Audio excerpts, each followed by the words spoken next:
Geez, now you got me wondering. Is there a mail away? I think there might be a mail away. What's the difference with it, do you know? No, should have done your research.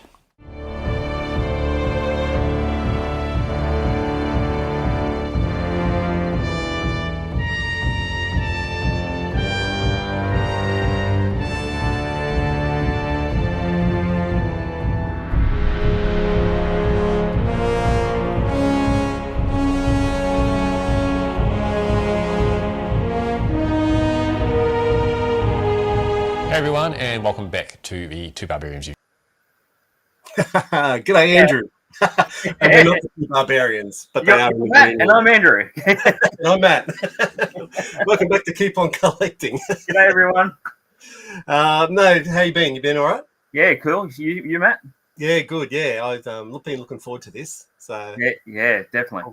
We'll get the boys in, and we'll have a look at the comments and see who's ready to say hi. This is an alternative to the NRL Grand Final. I hope you all enjoy it. All right, let's bring the boys in. All the nerds watch this, not the footy. Yeah, nerds watch this. G'day. G'day. Welcome, Lee. How are yous? Good. I think the people in New South Wales still watch if it's Brisbane versus Melbourne for the rugby league. That's the whole point of the old New South Wales Rugby League competition, isn't it? Anyway. It used to be, yeah. They call it the old NRL now. But we do have, there's 3 rules when we've got our visitors from across the ditch. Rule number 1 is we won't talk about sheep because, we just don't talk about sheep. Number 2 is we don't argue. We admit that the Kiwis are just better at rugby union than we are because you smashed us again last night in the Blesley Cup. Yeah, we won't talk about that. Number 3 is as long as you guys take Russell Crowe, we'll take Sam Neill. I don't know about that. We won't mention the That's underarm. not a good rule. No, welcome guys. It's good to have you on. It's good to have you here. Yeah, thanks for the invite. How's your day been? Wade?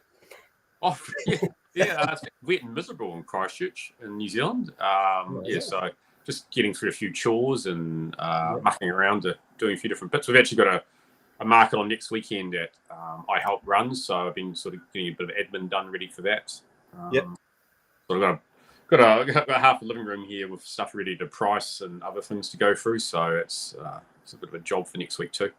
Sounds good. Yeah. And you, Lee?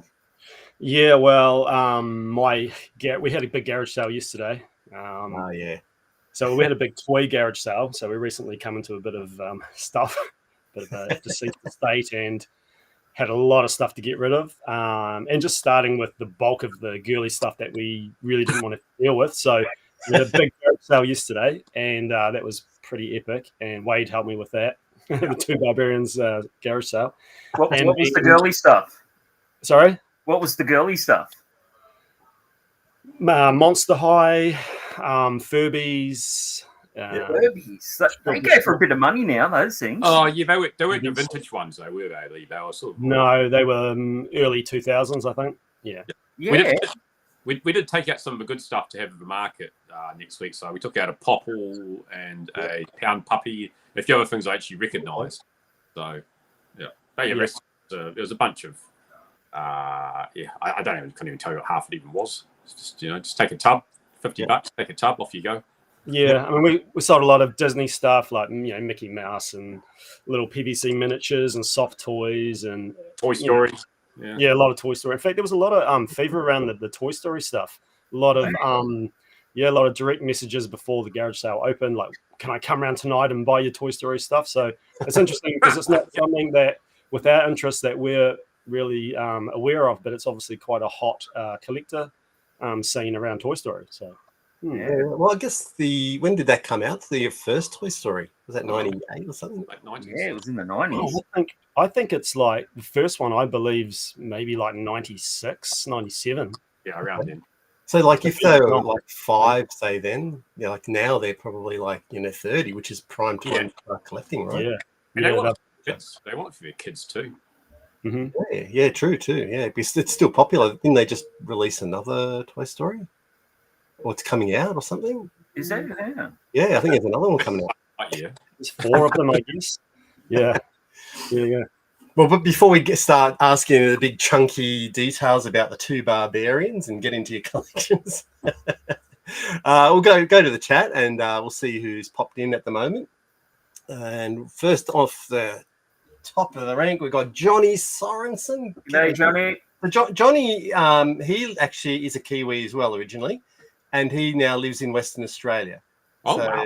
And you can find him on Instagram as well. And he's got a YouTube channel as well. So there you go, another fellow Kiwi there. We've got Simon.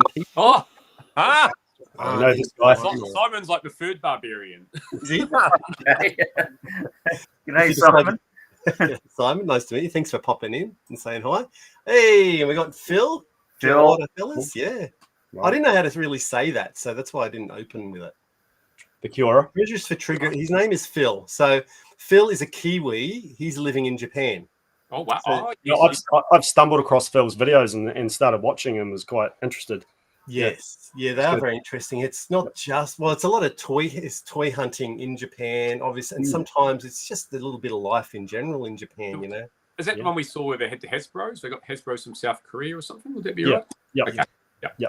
I might have told you about that, did I, Wade? Yeah. Yeah, I mean, obviously with the algorithm picked up that it heard my phone talking through you, and then obviously that was recommended to my next one. A very eclectic collection as well. So, you know, as you said, the Hasbros, but a lot of Ninja Turtles, and I'm going to get things wrong here, G.I. Joes and Transformers. So, we love Phil's videos because what we do is love going with their prices because they're like $23,000 for this action figure, and you go, hang on, you got to drop 3 zeros or something to get to the real price. Convert it to Aussie dollars. We've got Nate. He's the Retro Tinker. And so Nate lives in Tamworth, and he does a lot. He's like on YouTube as well, and he does a lot of fixing videos, some customs. So. And also just toys in general as well. So another one with very eclectic collection. These guys will, these guys will pop up if you hang around long enough. They'll pop up and start watching your stuff as well. Yeah. They're all very, very supportive guys. It's that's what I found. All these guys that pop in here. Nice. Toy Story 12. Toy Story 12. Lost accessories and plastic degradation. Yeah, definitely. I got Luke from Reynolds Reviews. G'day, Luke. How you going? Hey, chaps. Great to see the Two Barbarians. Looking forward to this. Great Sunday. Yeah, so Luke is actually in the UK. All right. So they must be about almost 10 o'clock there, I guess, for them. 10 o'clock. Sunday morning? In the morning, yeah. Sunday morning. I just came back from Italy a couple of weeks ago, and I think it was 10 hours. Was it 10? Yeah. Well, not about 10. So it'd be probably about a little bit, a couple of extra for the UK. Yeah, it's hard. Yeah, it's hard to. I've got this time converter thing. That's I could just ask Copilot. I can't. No idea otherwise. Phil's not a Kiwi anymore. Australia claimed him as well. We only claim the good Kiwis. Is that right? So be careful, you two. Will come. You guys have been watching. There you go. Yeah. Nice. Hey, look, there's just a few guys saying hi. We have Heather Plum. Yeah. How you going, Heather? Yeah, that's my relatives. Yes. Be careful. Yeah, I'm on camera. I can't say anything too bad. That's right. And that's where we are up to. As people pop in, and we'll grab them as well. There goes. Phil's just saying he's just subbed up to the Two Barbarians. Oh, awesome. Thanks, Phil. Good on you, Phil. Yeah. There's a few videos there. You got to check them out. Yeah. Same as everyone else. If you can just, it'd be good to sub up these guys. Yes, sub up and watch a video, because I think. Oh yeah, you got to watch video. If you don't watch a video, if you sub and don't watch a video, the sub disappears. Oh. Yeah. It does weird things like that. It does weird things. So yeah, you got to. So make sure you watch a video and leave a comment. I'd recommend probably. I think the Conan one's the best one we've done so far. But what do you reckon, Lee? What do you reckon's the best one we've done so far? No, I don't agree, but we just have different reasons. Bombshell. About that later. Which one did you say, Lee? I didn't actually say one, but okay. I probably enjoyed the ones where I I'm playing with stuff at the end. So there was the aliens one where I got to assemble it and put on the stickers and then had a little play with it. And then also some of the wrestling ones, I've just played with the toys at the end of it. Yeah, and I just enjoy watching myself play with toys. It's That's true. It'd be like a movie. You could record yourself making a movie and just like don't have you in it, just have your hands on it. Yeah, do your play motion, because we've done a few of those. Yeah. I think I'm like fulfilling, like a childhood dream of having all those toys, not just a couple, but so many of them, and then being able to do something cool like make some footage with them, or zoom up and get some great photos of them. But back when you were a kid, you only had like a film camera, and your mum wasn't going to let you just randomly, blow them all on your toys. So that's exactly this is new territory. We'll have to think about how we do that G.I. Joe Crossfire one with a radio control car. What sort of cool shots we can do and things like that. That'll be we need to do some jumps, Wade, is what we need to do. Jumps, flashing through puddles. Yeah. It's his expensive toy. I don't mind. So okay, it's nearly 9 o'clock over there in the UK, says Luke, and he's just subbed up to you guys as well. Cool. That's cool. Trigger getting the sloppy seconds with me. I've got another guy, Scree Collects. So Scree, he's up in Newcastle. He's probably just a little bit north of me, and he's also got a YouTube channel, but also a big following on Instagram. Scree. So yeah, he hangs around with us at the collector cons and the toy fairs. So thanks for joining us, Scree, and checking us out. We've got TJC. Welcome, TJC. It's welcome to here. TJC's all the way from the UK as well. He's big video games, so he gets online and plays some old video games with mates, and and sort of streams that a lot of the time. You can sort of just watch him. It sometimes gets hard with the whole time difference. You'll understand all that to try and catch some of these guys. Yeah. But you might sort of catch them live every now and then. I like the TMNT Universal Monsters episode the best. Yeah, it's one of the ones we filmed. I was going away for 3 weeks. I mean, Lee was going off to Rarotonga with his family, so it was basically like a 5 or 6 week gap where we couldn't film anything. So we hurriedly put together about 4 or 5 videos, and I edited them and then sort of gradually drip fed them over weeks and a couple of weeks and things. So the last ones, that's one of those last ones that got put up. I think we put up about. Yeah, I don't know what it was, but the last 2 we put together, I think our energy levels were sort of fading a bit, just trying to rush everything getting done. So we're looking for it. Like Simon's actually coming down to the market from Auckland, so he's going to appear on a few episodes with us as well. So we're going to film some, film 2 or 3 episodes, which will feed that again. So that'll be fun. You can see him in motion. He's normally on the TV talking about property values as he was the spokesperson for. The government valuation service over here. So your joke is that they can never spell his name properly. So it'll be Peterson, but it'll be Patterson or Peterson with an O. And so that's the old running gag with Simon.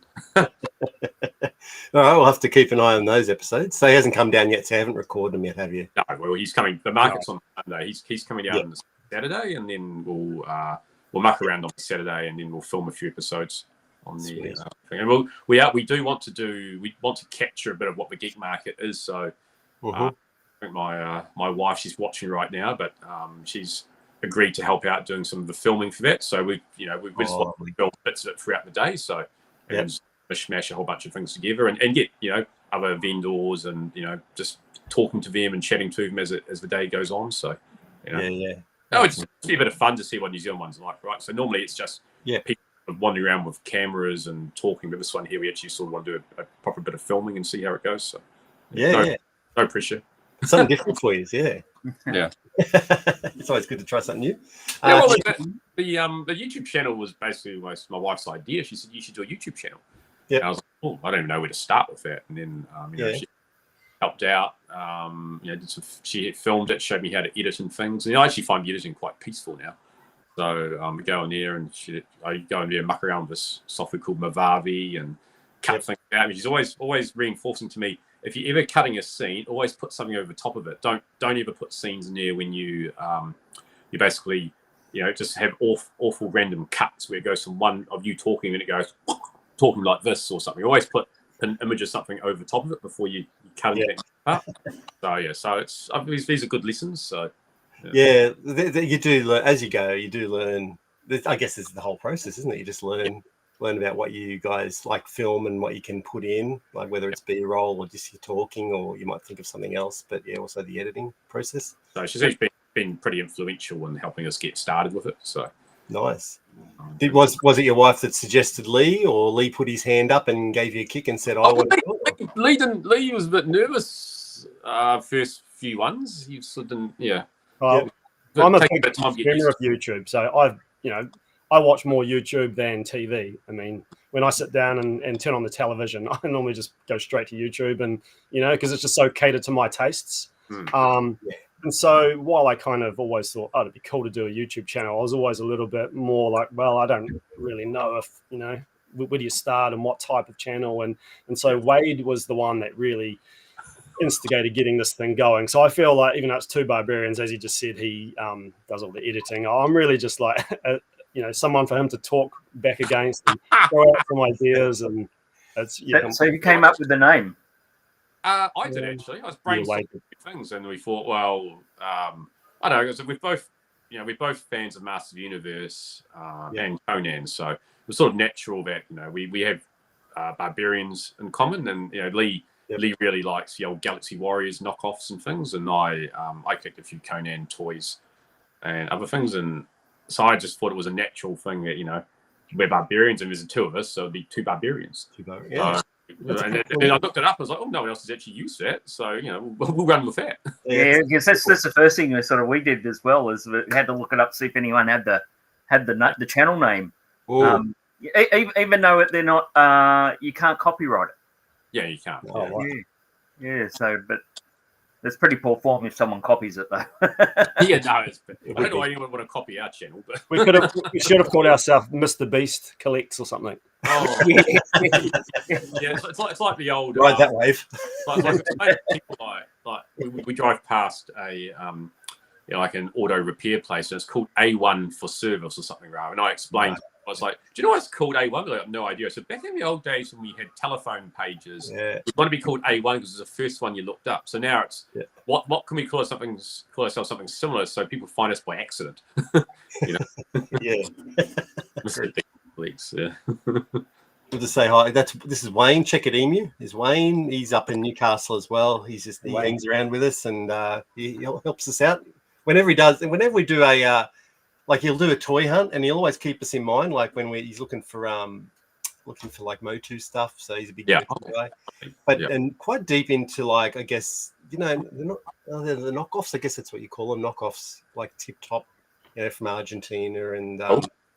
Stuff from India. So he's quite up on that as well. So you find much of it locally, or is it just from offshore? No, not really. I don't think so. I don't really go looking for it either. But maybe Wayne might put into the comments if there's a lot of that on within Australia. But I don't think so. I think. Are you talking like international variants of Motu and stuff, right? Yeah, correct. Yeah.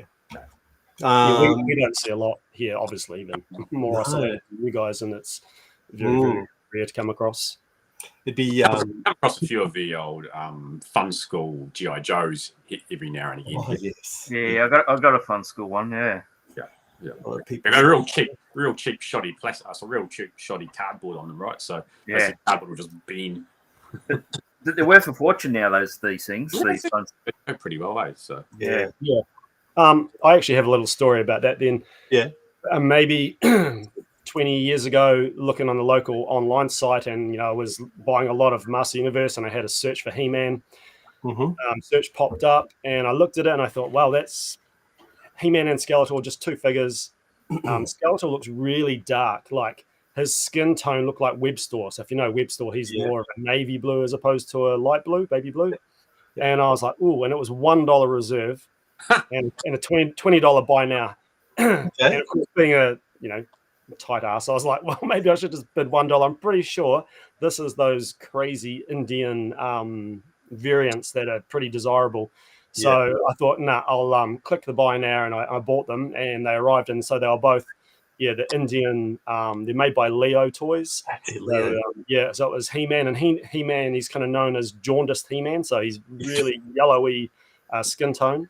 and he only had his armor, and then Skeletor had his armor and loincloth, and they were both really crazy shades of purple. And of course, he was a navy blue. And back at the time, I was visiting He-Man.org forums quite a bit just to get on my Motu fix and following the classics and all the toy lines that were happening at the time, and jumped on there and sold it on there, and actually sold it to a guy from Australia, and he was a pilot. I remember thinking, okay, I guess he's got pilot money, because I bought them for $20. I definitely sold them for a few more than $20, but that's my variant. That's my variant story. Do you wish you kept them? Yeah. Sometimes I do, because they were really cool. And and at the time I had a little digital camera, and I just took a bunch of photos, and I've pulled them out since and looked at them, and I thought, oh god, such crappy photos. I at least wish I'd taken much nicer, heaps of really nice photos to look through. But anyway, not Instagram quality. Yeah, no, they weren't. No, they looked like they had an old school filter put on them. Grainy one. Let's get in here, and just TJC was just saying that there'll be a community game stream again tonight at 8 p.m. UK time. So what's that? That would be, what did you say, 10 hours? Oh, it's about 6 a.m. here. It's about 8 a.m. for you guys. Yeah, it's tomorrow. Yeah, if any of you tune in, I'll be on my way to work. Oh yeah, we've got a day off. Puppy holiday for us. Oh, is it? Yeah. What day is it? It's over there.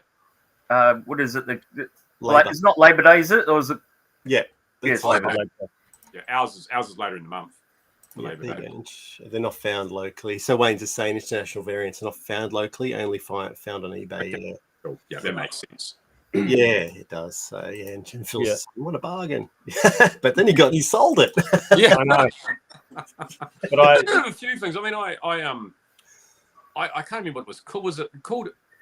I think in the end, no one knew who it was. It was on, and someone worked out it was called something called Impossible Villain, and it was like a static Master Universe style type thing, and it had interchangeable sort of heads that you'd stick on it. And I remember I just thought it looked cool, and I bought it from some guy locally on Facebook Marketplace.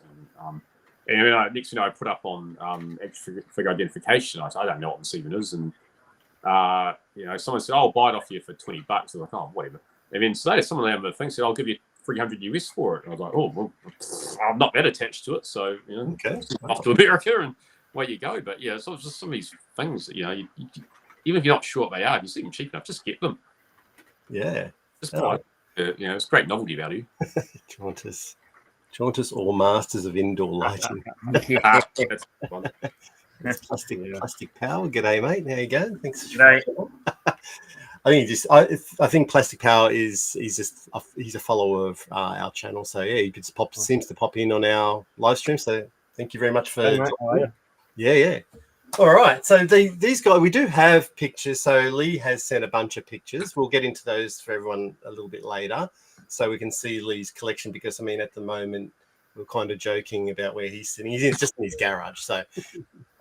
I don't know if we go there, but Wade's got a selection of he's got some toys there behind you at the moment. Yeah, that's that's our little filming spot. So this is the living. That's where I've got I call it my mixtape shelf. So basically, I rotate the display sometimes. Although it's getting quite full now, but I just have a few random bits in there behind the glass. But yeah, a lot of my vintage stuff is. We had the Christchurch earthquakes here, so back in the old days in 2010, I had a few things take a few shelf dives. So I've just sort of been a bit reluctant for some of that vintage plastic to put it out. So, so I have some of that stuff in storage, but most of the figures I have out are probably more mod releases with the plastics a bit more robust. Yeah. Yep. I think Andrew's hoping that you pick up your camera and take us a walk around to some toy room somewhere and just, Andrew's a bit like that. I'll give you a private tour one day. That's it.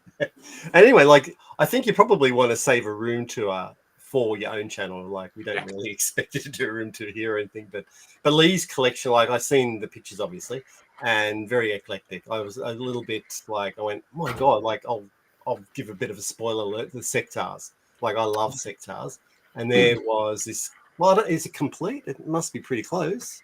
What? The sectars. Yeah, I'm only really missing the odd pistol and a whip and a net sort of thing. it blew, and some of it on car, like in box still. I went, oh my god, like, I love this stuff. It's like, same. I love his big insect creatures. They're a bit freaky. They're good. Good ones to freak relatives out with. Amazing. So and Wade's got a few pictures as well, so we'll check those out as well. I've got to figure out how to share screens. It's something I don't do very often on these live streams, but anyway.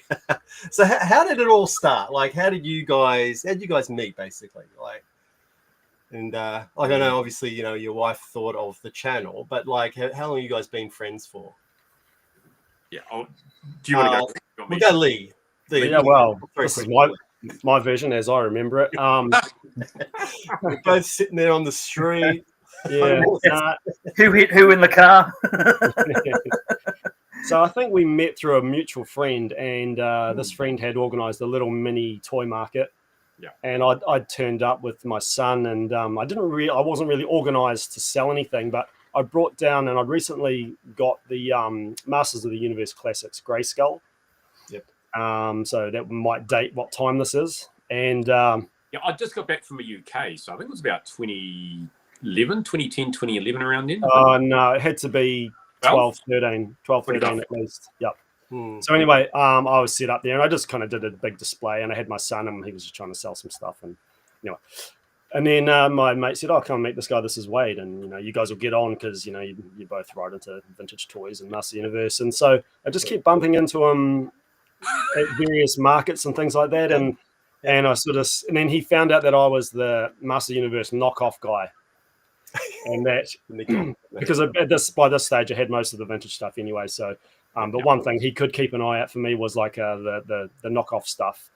And I think just through that we started chatting and chatting on Messenger and things like that, and sending me a few photos of his collection and vice versa. As you do, it's almost like a bit of a bromance of modern day toy collectors. You share a few sexy toy photos on DMs, and the next thing you know, you're filming a YouTube channel together. That's awesome. I do remember that, because I remember I had a big stash of Galaxy Warriors accessories of the weapons, like the swords and the axes and things, and Lee got pretty excited by that. So I knew he collected the LJNs, and then I saw it was in Timaru. There was a sort of a lot of someone was basically selling their kids' toys. So just put it up, $100 reserve or whatever, and it had a whole bunch of LJNs in it. I didn't even know which ones were rare or anything at the time. And there was a Warlord, and there was a really nice white shirt Hogan with the belt. There was a nice Brood too. And I messaged Lee because there was a few GI Joes and other bits and pieces I wanted. We just all worked out what sort of price we wanted to go to on that together, and then we ended up winning it. And then next thing you know, we're off a bloody road trip down to Timaru, which is a couple of hour driveway. And that was the weekend. There'd been really bad floods, and one of the bridges on the way out was down the weekend before, so we had to postpone the trip. And so that's when we first got properly talking. So it was a 2-hour drive there and a 2-hour drive back. So we had a nice bonding road trip for toys. It was pretty good. time you go to the old Philly, you get the Philly pie from Dunsandle, which is you do that when you get back home, and next thing you know 6 or 7 hours. And we also popped in and visited one of my friends, Mike Driver, who lives just not out of Timaru, and we showed him some of the Joes, and we saw a bit of his collection. And then Lee said to Mike, I've got the old Action Force. What's the Red Skull? Robo Skull. Yeah, Robo Skull. So I'm not going to show that picture, guys, because Andrew will cry. Okay. Yeah. The old Robo Skull. I mean, Mike's like, oh yeah, and Lee's like, oh yeah, maybe we should go to someone who really appreciates it. and then I'll talk to Lee. I'll say, I actually really like this, and he says, I don't remember we talked about this in that road trip 5 years ago. Where I was like, sort of vaguely. So we covered up all sorts of things, vintage computer games, Commodore 64 games, Zap 64, all those sorts of things that we covered off. We both sort of really have in common. And when I first, I think when I first met Lee, Centuri said, you'll like Lee, he's a normie. So what do you mean a normie? And then that's the way Centuri describes people as normies, as sort of normal collectors, as opposed to some sort of a weird and wonderful people that you might bump into at toy fairs and things, who find it difficult to have conversations, or quirky. Oh God, this person is a little bit unusual, well mannered and probably kind, but just unusual and things. I mean, I think my favorite one was we were at a toy fair, and this guy comes over and he's just telling us about things, and he said, have you seen the lizard people? And I thought he was joking. Next thing he ran this 10-15 minute rant about the lizard people that live inside the earth, and there's the big there's the real big ones who are disguised as us. And I was like, get me out here. so the Morlocks. The only lizard people I know are from the old Final Fantasy book series, Island of the Lizard King. So I know people, maybe the old Solarians from Deep in the Earth and Doctor Who. That's right. I dabbled in and out of toys over the years. So I think when I was at university, I went back and bought a few of my old Master Universe that I had, and then I moved them into sort of more comics then, and reading comics and collecting comics, and then I sort of got into reading some of the Marvel ones, borrowed my mate's ones, Graham, and then I got into sort of Marvel Legions. The Toy Biz ones came out, and the Master Universe Classics came out. These are really good. I don't need to worry about classic figures now. I'm into Master Universe Classics. That's cool. And I was still collecting comic books. I got into comic book art when I was living in the UK, and then used to go to the States every year and go to Emerald City Comic Con and buy lots of original art and lots of different pages, and I've got original of an Asagi Yojimbo cover, and I've got trade paperback covers of Conan. I've just got art. Then when COVID happened, I basically art was so expensive to get into the country. Shipping costs just went crazy. I mean, I just got back into collecting, vintage toys and going back and things. Next thing I was collecting masks and other, going back into the Master Universe I didn't have or didn't really have an interest in, and got expanded my Joe collection, and next thing you know, it's all sorts of weird things. But the next thing you know, because I kept the LJN figures that Lee didn't want from me at road trips. The next thing you know, I was an instant LJN collector, Macho Man and Jake the Snake and all these other ones. These are quite cool. so that's happened the other way around, where Lee sort of basically started collecting all the vintage Ninja Turtles. He originally started with 4 Turtles and a Splinter. And next thing you know, he's got some cool ones I don't have, so I'm a bit jealous about that actually. He's got the giraffe, the basketball player, and he's got what's the other one you got recently that was really cool that I don't have? Sandstorm, the camel. Yeah, Sandstorm the camel. I was like, oh, you prick. So so you start it's like The Apprentice. It's like Obi-Wan's, you've got the master overtaking you now on some of these things, but I'll catch back up. We'll be that next. Yeah. What's that word when you encourage each other? Like it's almost in a bad influence way. Each other. Yeah. And then we both fell into collecting Hasbros at the same time, which is quite funny. So you both do it. Yes, we both started our Hasbro collections at roughly the same time. I think you had like 1 or 2, Lee, and then next thing you know, we're going tit for tat. It went ballistic. From both. We're buying a few lots. I mean, I'm taking this and he's taking that, and then the next one we get, he'll take what I got and other things. So it works out really. So helping each other. And then Simon, who's watching, he picks up trips and the drabs out of those lots that we don't want. So you sell off a few of the rest ones. So it all works out pretty well for people. We're more about getting toys into the hands of collectors than we are about anything else, really. Yeah. Well, he's the third barbarian, so he gets the dregs. Is that he gets the dregs? Yeah. He's a bit of a tight ass too. So we've got ones which are broken. He'll happily take them off us for a tenner, right? So we'll get a better one. He'll take it off for a tenner, and he loves it. So doesn't care as long as it's it's got a cool looking Rick Rude Hasbro on the shelf. If it's got a slightly broken shoulder, he doesn't care. Just looks cool on the shelf. Right? Okay. Yeah. I remember there was a guy. He was apparently he was a self-professed marketing genius in New Zealand, and he became 1 year, I think he was New Zealander of the Year for doing all these things. He was nominated for it for Kiwi Bank Zealander of the Year, and he started collecting G.I. Joe, and he was trying to use all these marketing tricks on us to try to buy his G.I. Joes, and it was just like, what do you want about? We're just collectors, and it was when he had his rules for collecting about, this is my top 20 rules for collecting, absolutely no repro weapons and all these other things. It was just like, just relax, just enjoy your figures for what they are. Yeah, people get upset about the repo weapons, that's for sure. But that's fine. But don't list your top 20 rules for collecting. Make it a rule. Yeah, make a rule. Geez, so your life's short. Don't create rules for yourself around that. I mean, repro. As long as you don't try to flog them off as something they're not, then you know, it might be old repro repainted in a collection or something or other. But well, now it's like people say, oh, you can't do anything about AI. You know, we don't want anything to do with AI, and half your life's driven by stuff that AI we don't even know about. You know, so it's just you just got to move for time sometimes. True. I might just jump back into the chat and just catch up with what they're saying. So just check it in. You're saying, Leo Skeletor has like 11 chest armor plastic variant. Oh, wow. Lee obviously knew that. He's nodding his head. I know. Yeah, I've seen photos of them, and Luke, because Luke loves, how do you say it? Sectars or sectors? Oh, yeah, sectors, I think. Is it sectors? Yeah, I say sectors as well, but good. Oh, he's missing the hive. Oh. Yeah, he's just missing. Oh, yeah.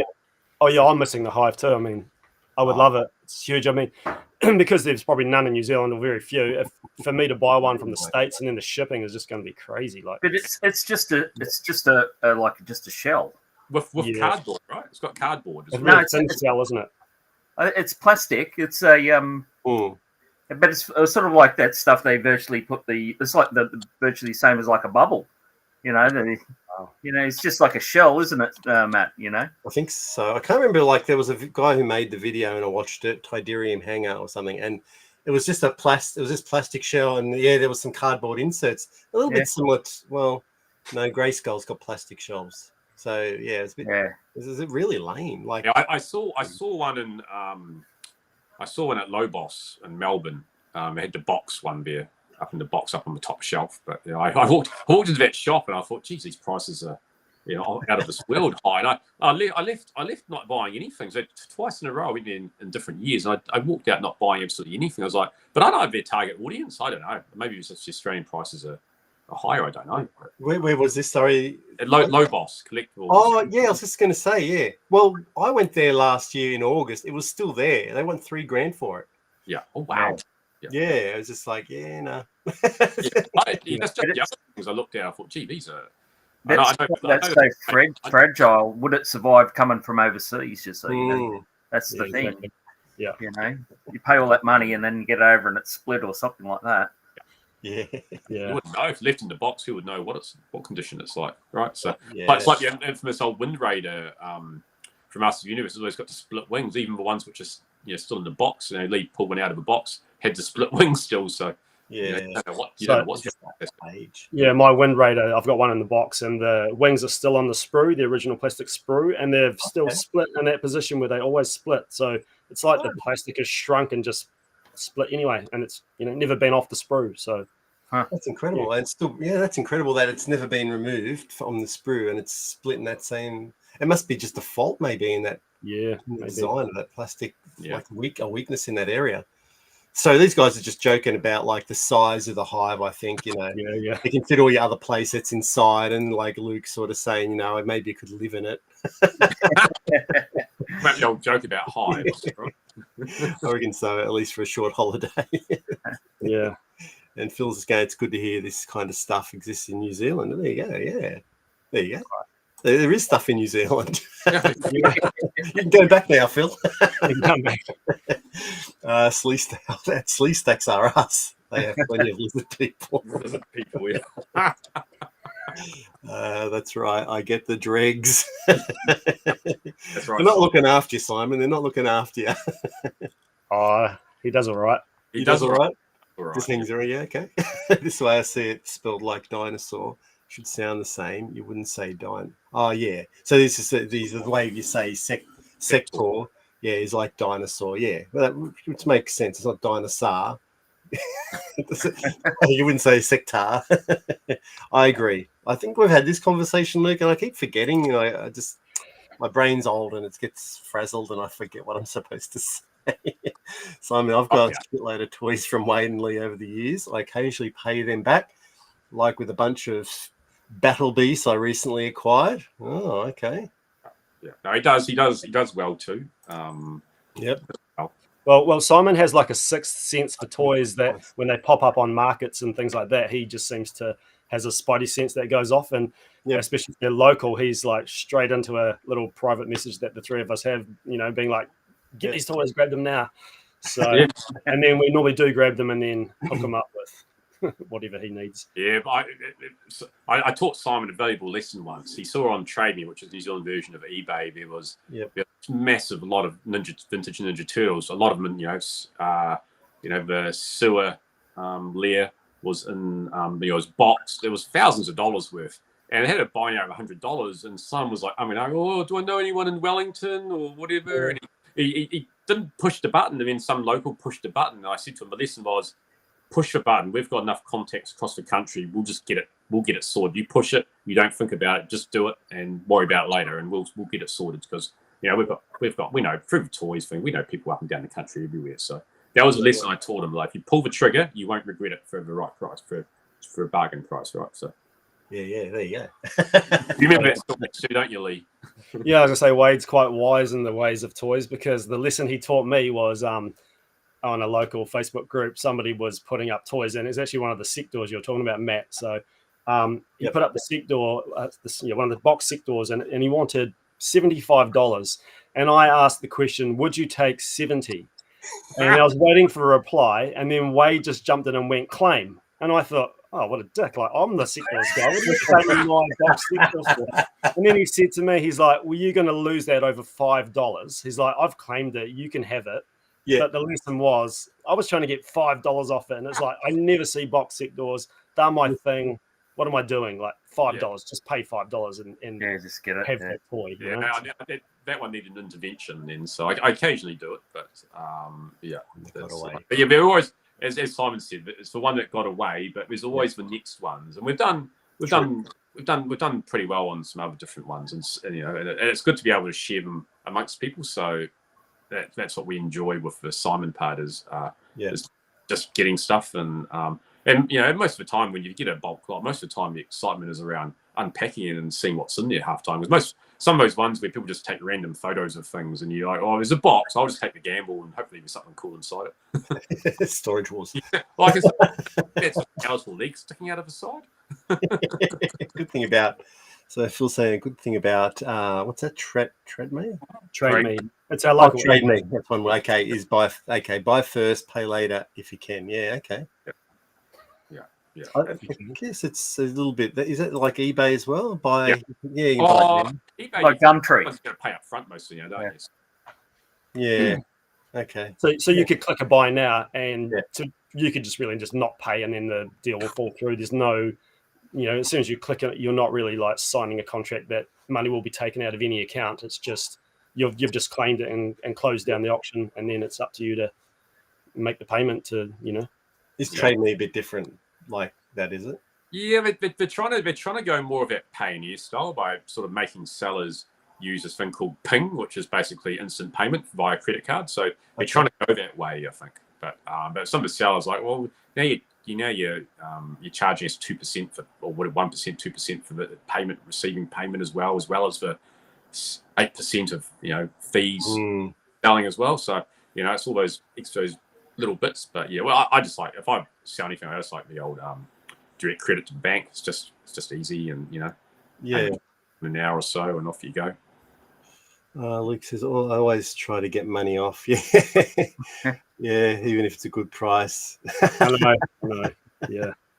Yeah. But you do get like someone else just come over the top of you, do that, and then they'll say, oh yeah, but I asked for price, and the next person will just be like, well, it doesn't matter, I claimed it because you were busy asking about a price. So and you get a lot of that here, and next thing you're like, oh, I missed it. But like $5, neither here nor there. Just don't go for a drink. Just don't get a coffee the next day. That's the way to do it. How long ago was that lesson learned? I think it must have been about 3 years ago, maybe, or possibly longer. I don't know. Yeah, it's about 3 years ago. Yeah. Okay. Well, let's get into some toys, because I know I've asked you guys to bring a few of your favourite along, and so you can just show everyone. And so I guess we'll start with you, Wade. Yeah. Let's if you've got a couple of your favourite toys in your collection there. I do. I mean, the first thing I'll show up is my Marvel Legend Beta Ray Bill, which I absolutely did. Big Beta Ray Bill fan. There's nothing like a Asgardian god with the face of a horse. So that's even though he's got his big hole in the cape, plug for the flight stand and things. But even ones that have come out later in this, I really love this Beta Ray Bill.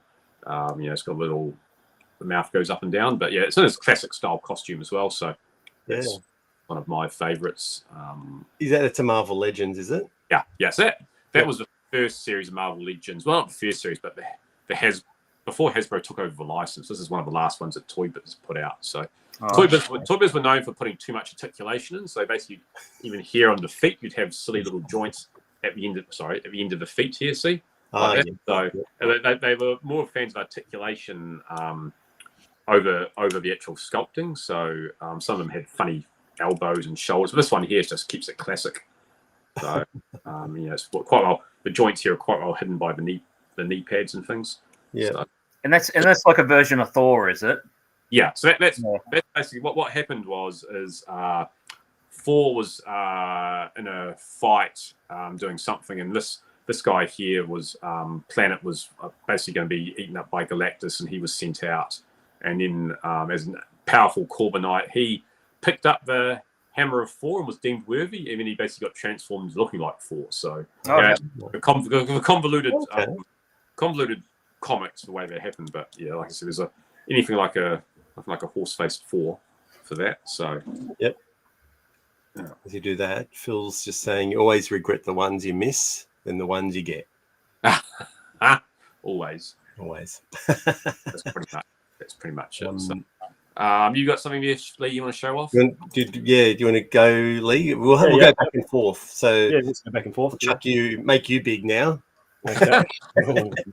So definitely one of my favorites, but this is something that I think was only last year.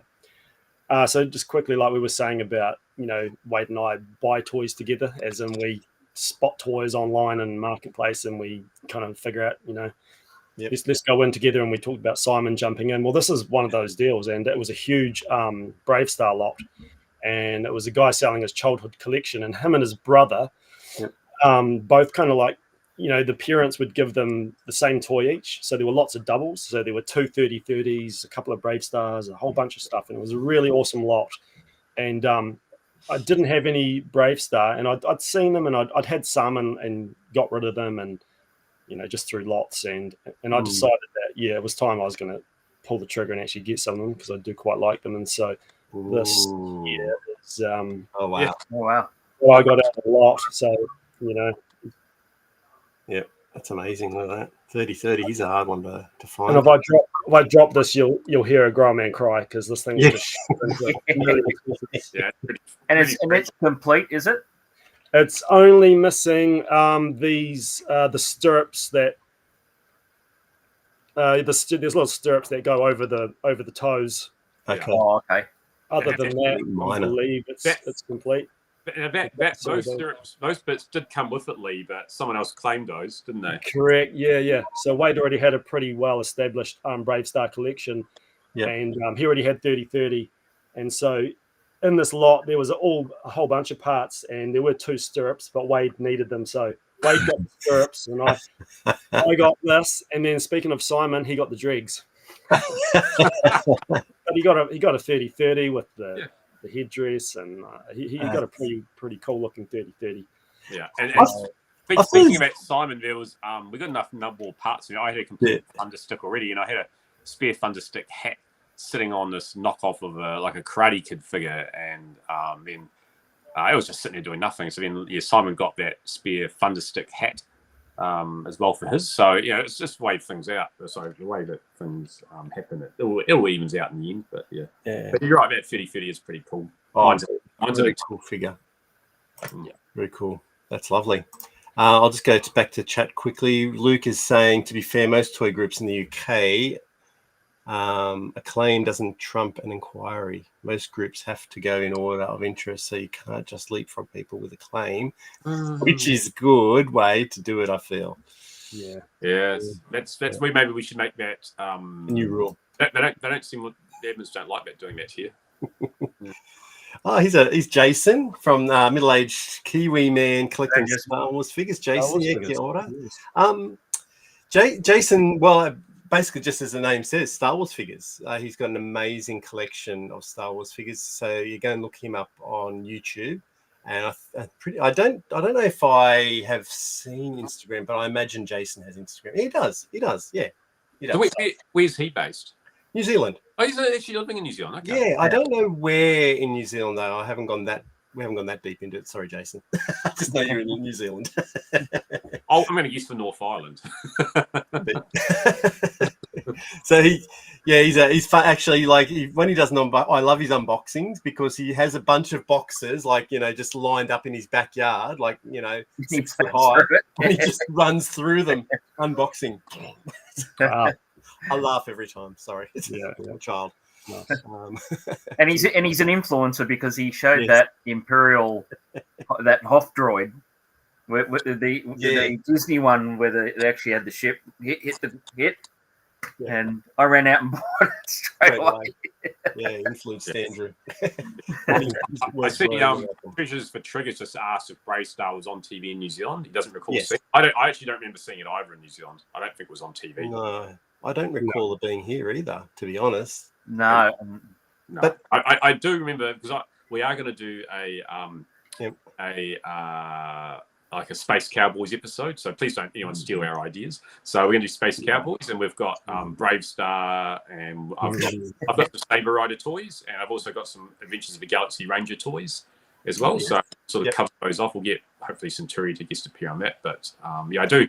One I haven't taken out of the cabinet because it was too hard to take. I'll just move my head back the other way. I've got the Ramrod spaceship from. Wait, let me make it big. Where it was there. I've got the Ramrod spaceship there from Saber Rider. It's missing a couple of bits and pieces in it, but that's one of my favorite. That's one of my favorite toys. Yeah. So, what's it called? It's called Ramrod. So it was called Saber Rider. It was a Japanese one. Eventually, I think it was called Bismarck something originally, but then when they dubbed it in English, it became Adventures of the Galaxy Ranger. They had Peter Cullen, who voiced Optimus Prime. He voiced the robot. And the theme tune used to go Saber Rider and the Star Sheriffs of the Sky. And I won't sing anything else for you because I'll probably ruin it. No, that was good. I was enjoying that actually. We might get a copyright claim. That was so good, Wade. We need an episode sung by Wade. Two Barbarians karaoke one night, Lee. Lee actually plays in cover bands too. He's our bass guitarist, so maybe we can get Joel's in as well and do some singing, Lee. So, all right. Yeah. Two basses. Can I ask, so who's got the Galaxy Rangers? That's me. Yeah. Okay, because Galaxy Rangers, they're quite hard to find too, right? They are. Yeah, and I've got all of mine locally actually, really? Which is really good. I'm in terms of figures, I'm missing the Queen, and I'm missing I've forgotten his name. The funny alien one, it looks a bit like a bird. Captain Kidd, that's him. So I've got the because I never made a figure of the girl of Nico. So I've got the three main characters, excluding Nico's never made her. I mean, I've got Lazarus Slade, but I've got one which I think is complete, but most of them are either missing a hat or missing the gun holster.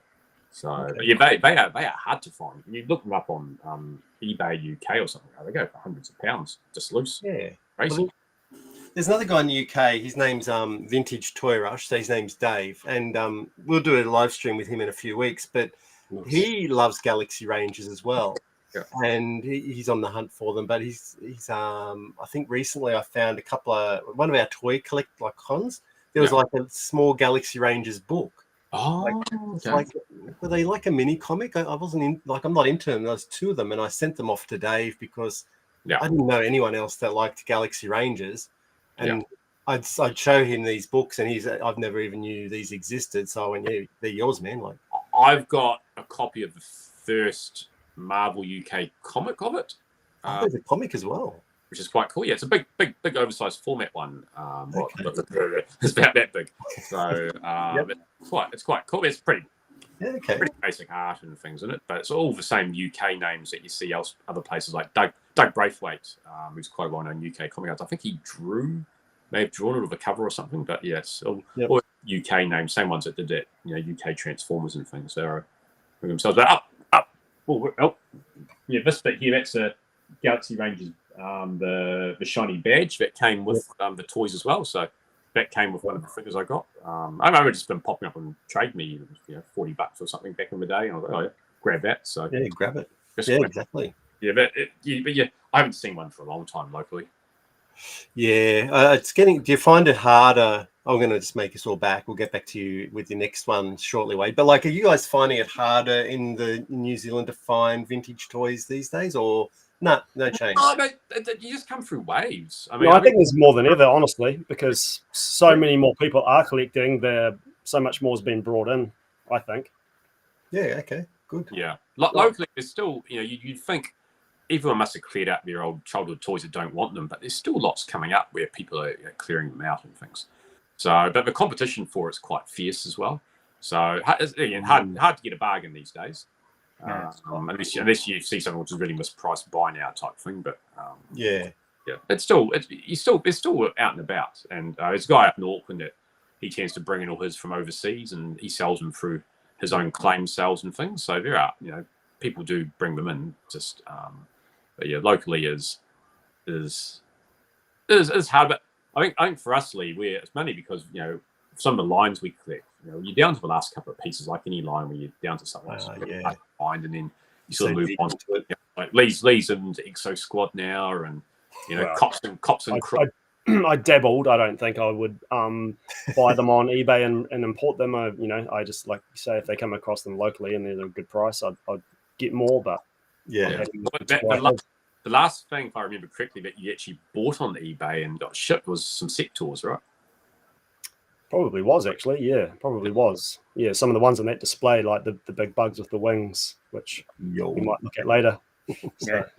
Do you have any like we watch a YouTuber, a New Zealand one called Lamb? Was it Lamb Echo One? Yeah. Yep. Now, well, I mean, we hadn't seen a New Zealand toy show before, so I just wondered, are they only just sort of new, or have they been going for a while, or going for a while? Yeah. I mean, you've always sort of had people that dabble in them, and sort of those shows like Armageddon, you'd have sellers. Armageddon is basically like the New Zealand version of Supernova. Okay. So, I think the story goes correctly. No one sues me or anything, but I think potentially Danny and Bill were maybe business partners at one point, and they shared guests that came over for different things. And I don't know, whatever. They're not linked now, but that's how my memory serves me. But yeah, someone's probably going to bloody go online. Sorry, Bill. Yeah, Bill. Oh, that's the wrong story. Oh, sorry. No, Wade, you're wrong, mate. I don't know any juicy details, but I just know that at some point they shared, they'd share guests. So a guest would come to New Zealand or Australia first, and then they'd make the help over, because getting guests out to New Zealand is really expensive for airfares, right? If you're going to do a show or whatever, do them that way. But so that was where you'd first notice them. Then you'd have the smaller community fair-based ones. Yeah. But yeah, so I mean, it was always a bit of where we're from, Christchurch. It was a bit of a hole, really, Lee, wasn't it? It's sort of we sort of did our one. It's a hole, or there's a hole in a hole in the market. A hole in the market for it. A hole in the market, right? Yeah, we did it. I think the first one we did just after COVID, and then. Evan that has did video in Christchurch, he does one too now. So between both of us, we have sort of tried to do a few a year, which they go pretty well. And I personally think we're starved for them, and Wade has to organise his own one so that we can actually have a half decent one in the city. That's what it's like. If you want one, make it yourself, kind of thing. Yeah. Jason, it's definitely a buyer's market in New Zealand at the moment. I think a lot of people started collecting during COVID. Lamb Echo One is the Uso. Well, is he one of the Usos, like Jimmy or Jay?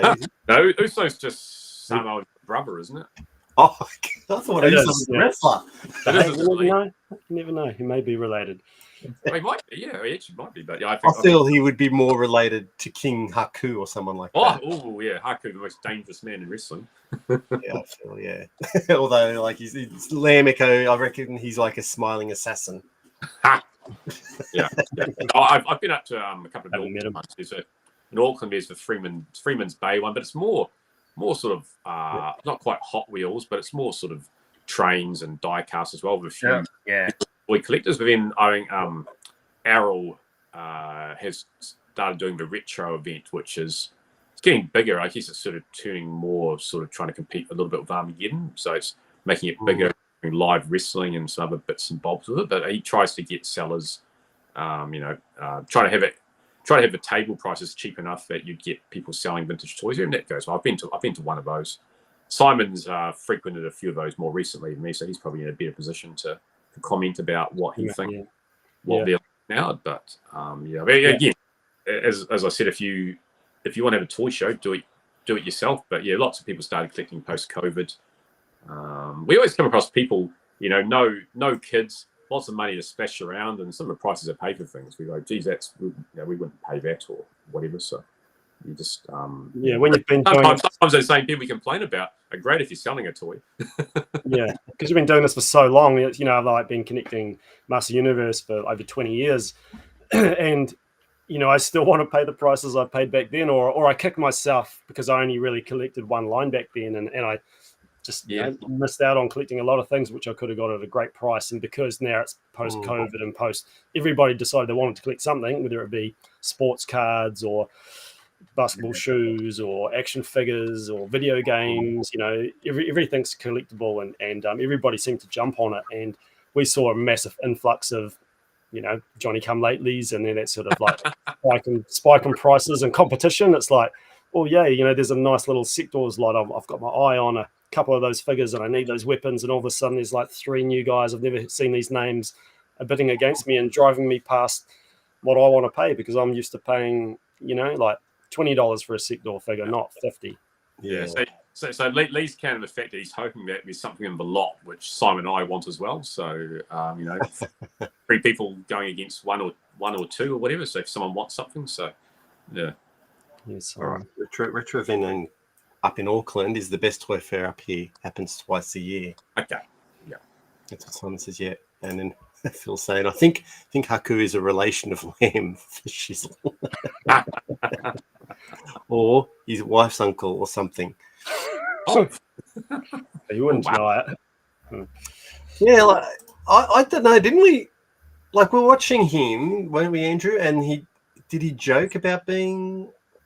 I thought he was joking, but maybe he is. I don't know, Phil, are you joking? I thought, like, the way he said it was he was some kind of relation to. Oh wow, he probably is. Yeah. I don't know. Was he joking? I don't know. I can't really. But so speaking of other toy collectors and things, so we have there's a shop up in Auckland called Retro Space, which is probably one of the few shops which actually has a vintage toy selection in it. So I know Paul and Rochelle, Rochelle pretty much runs it. So Paul, I first knew Paul from Doctor Who fandom. A member of the Doctor Who fan club back in the 80s. So that's quite cool. And Rochelle's a regular on the circuit, toys selling and buying. She's got a great personal collection of things. And so they came to my wedding. They flew down from Auckland for it, and of course, they're off out vintage toy shopping, the day after and things. So I get home but hungover, next day, and here they are at my house showing me what they've bought. I'm like, damn, I should have gone out this morning. I was like, oh no, I got married last night. I think Andrew's got a question for you. Yep. I'm just going to go duck off and get a water. Yep, I'm foreigner first, and I'll let Andrew ask a question, and I'll let you guys continue for a couple of minutes. You'll have a question, all right. You remember, Andrew? You got your question, remember? About the shirts? Yeah. Oh, yeah. Yeah, well, we were just saying, how did you come up with the design of the shirts, and do you have your own helmet, or you got a t-shirt of each? We've got a t-shirt of each. So I sort of quasi-designed the logo. So basically, I sort of thought, well, it'd be quite cool to have Two Barbarians in the middle and have a helmet on either side. And I sort of just went on Google and had a look at different helmets. And I sort of, the ones which would sort of fit that design, one looking on one side, one looking on the other side. So I sort of just jotted them down and mucked around with it. And I said, we sort of improved it, made it look a bit more fun. And then I said to Lee, you take that helmet, I'll take this one. So unfortunately, Lee didn't get a choice of which helmet was which. So he just ended up on the left helmet, I think. If you got helmet envy, Lee, or you had the one you got? I think on the left helmet, I don't know. Yeah, and if you've got a sharp eye, you'll see there's a little fin on Lee's one there. I've actually removed that from the logo subsequent to that, so might have to get a new t-shirt without that little fin on top. So yeah. Another thing about these t-shirts is when in the first couple of videos, the little table that we've got the toys on that we're talking about, it's a blue tablecloth and it's literally this color. And when we first got these t-shirts, we filmed one video with them, and when I watched it back on my big TV, I said to Wade, you need to change something because now our t-shirts are bleeding into the tablecloth. So I think we ended up changing the tablecloth to black. Yeah, and the opening title. So we start. If you've watched our early videos, you've seen it's just gone from just some words, random words just popping up on screen. And then we had the intro with the music and the pictures of us with our faces inserted over drawings. So that's drawings. My daughter has she drew those from basically from some Conan poses and things. And then Lee and I had a little bit of a photo session, and we then sort of took those photos and stuck them over the faces. So that's cool. That came about, and I think their favourite one is Claire. She always says Lee's got these amazing poses on his face, really good on his face, and I'm just sitting there going like this. I need to get better acting lessons for that, I think. So, but so that's quite fun. And then I went back and redid the old TV with the fading in of the barbarian helmets, and the spinning logo, and just stuck that on. So we'll just evolve that over time, with how that fits in and things. So the logo spinning out at the back. So it'll just continually evolve, just as you have a bit more spare time to do it. So. Yeah, it's time. I mean, Matt, as you know, Matt does all the editing for our channel, so he comes up with all those great intros. We've changed it over quite a few times, haven't we? And things like that. Tried to find something to stick, but it's fun just to play around, isn't it? Like I love the new one with the Back to the Future thing. That's great. Took years. Well, because it's in After Effects, and I've got no idea, and it was just something that took years to do because I had no idea on how to do it. And it's just a gradual, like a YouTube, you watch people do things. So you just it's like you got to self-teach yourself. There's nothing, is there, like to learn these things. So yeah, there was a Marvel one as well. You know how the comic flips? Oh yeah. So, there was another one that just took ages to do, but it's fun. Like these are the things that you like you learn and you have fun doing it, right? That's what, as you said, Wade. Fun. I've seen quite a few videos now. I've sort of got a bit of AI slop on them now and things. It's sort of, it's just not that, and I don't find it that engaging and things. It's just, I agree. There's something nice there, just mucking around. That's something rewarding that you muck around for hours on it, even if people don't know how long. Yeah, that's right. It's part of the fun, just mucking around, isn't it? Like, yeah. Speaking of Barbarian, it's crying shame the wrestler didn't get it. Oh, yeah, a Hasbro or an LJN. Oh, so speaking of that, Lee, have you got your custom Barbarian there? No, I could go grab it. Is it in the pictures, Lee? Go grab it. He probably is in the picture, actually. Okay. Well, when we come to the Hasbro, I can grab him. Yeah. Okay. You can grab him or no? Go grab no, I can grab it. I'll go grab it. Grab him. That's all right. Wait, will be fine. While you're there, I'll show something else. Yes. This is one of my. Sorry, Wade. This is Vintage Toy Rush. He's Dave. He's the guy that loves Galaxy Rangers like you do. Oh, hello. So, straight away, he's like, yeah. Have you got that? Like, after you show this, do you want to show the Galaxy Ranger? Yeah, sure. I'll just open up the cabinet behind me. After that, so I'll show you this is one of my vintage things from one of my brothers actually, but I sort of took it for my own, obviously. So this is one of the early sort of mid 80s space Lego, and I love space things. It's missing a few bits, but my friends, they're big Lego. One of them is a Brickmaster, so they've got bits of Lego lying around which I'll complete it with in bits and pieces. So. But it's quite cool. I mean, I did collect Lego for a little bit, and just bought a few sets of things because I used to like building it. If you're a bit stressed or whatever, you just put in some music, build some Lego. I mean, it just took up too much space, so I just got rid of it all. But I kept, it's quite important to keep. You got to keep the 80s stuff. 80s stuff. It is awesome. Yeah. I got the same problem, Wade. I went down the Lego line and I've got boxes and boxes of it, and I said to Matt, "That's it." I mean, I haven't sold anything in 30 years, but I said I'm definitely going to get rid of this Lego. It's just stacked up in boxes. But the problem is, when I moved, I had to pull it all apart. Yeah. Now I don't know if it's complete or not, so I'm going to have to assemble them all first. Oh, yeah, no, I've done that too. It'll take me years. I was one of those anal guys that kept all the spare bits and extras that came with it in a separate plastic bag. So that was pretty easy to get those. It was more just if you had them stacked away in boxes, it was more important that bits didn't break off when they're in the boxes and you have to go hunting for them and which bit does it go with and things. But I might hand it over to Lee if he's put Barbarian back. Barbarian. G'day, Zello. Thanks for focus on him. I'll just open up the cabinet behind me while he's talking about the Barbarian.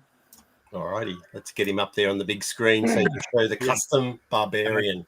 I had to put my jacket on too because what's going on there? It's chilly here now. I had to run outside. In the rain. Okay, so was it Phil brought up the Barbarian? Yes, Phil. Yep.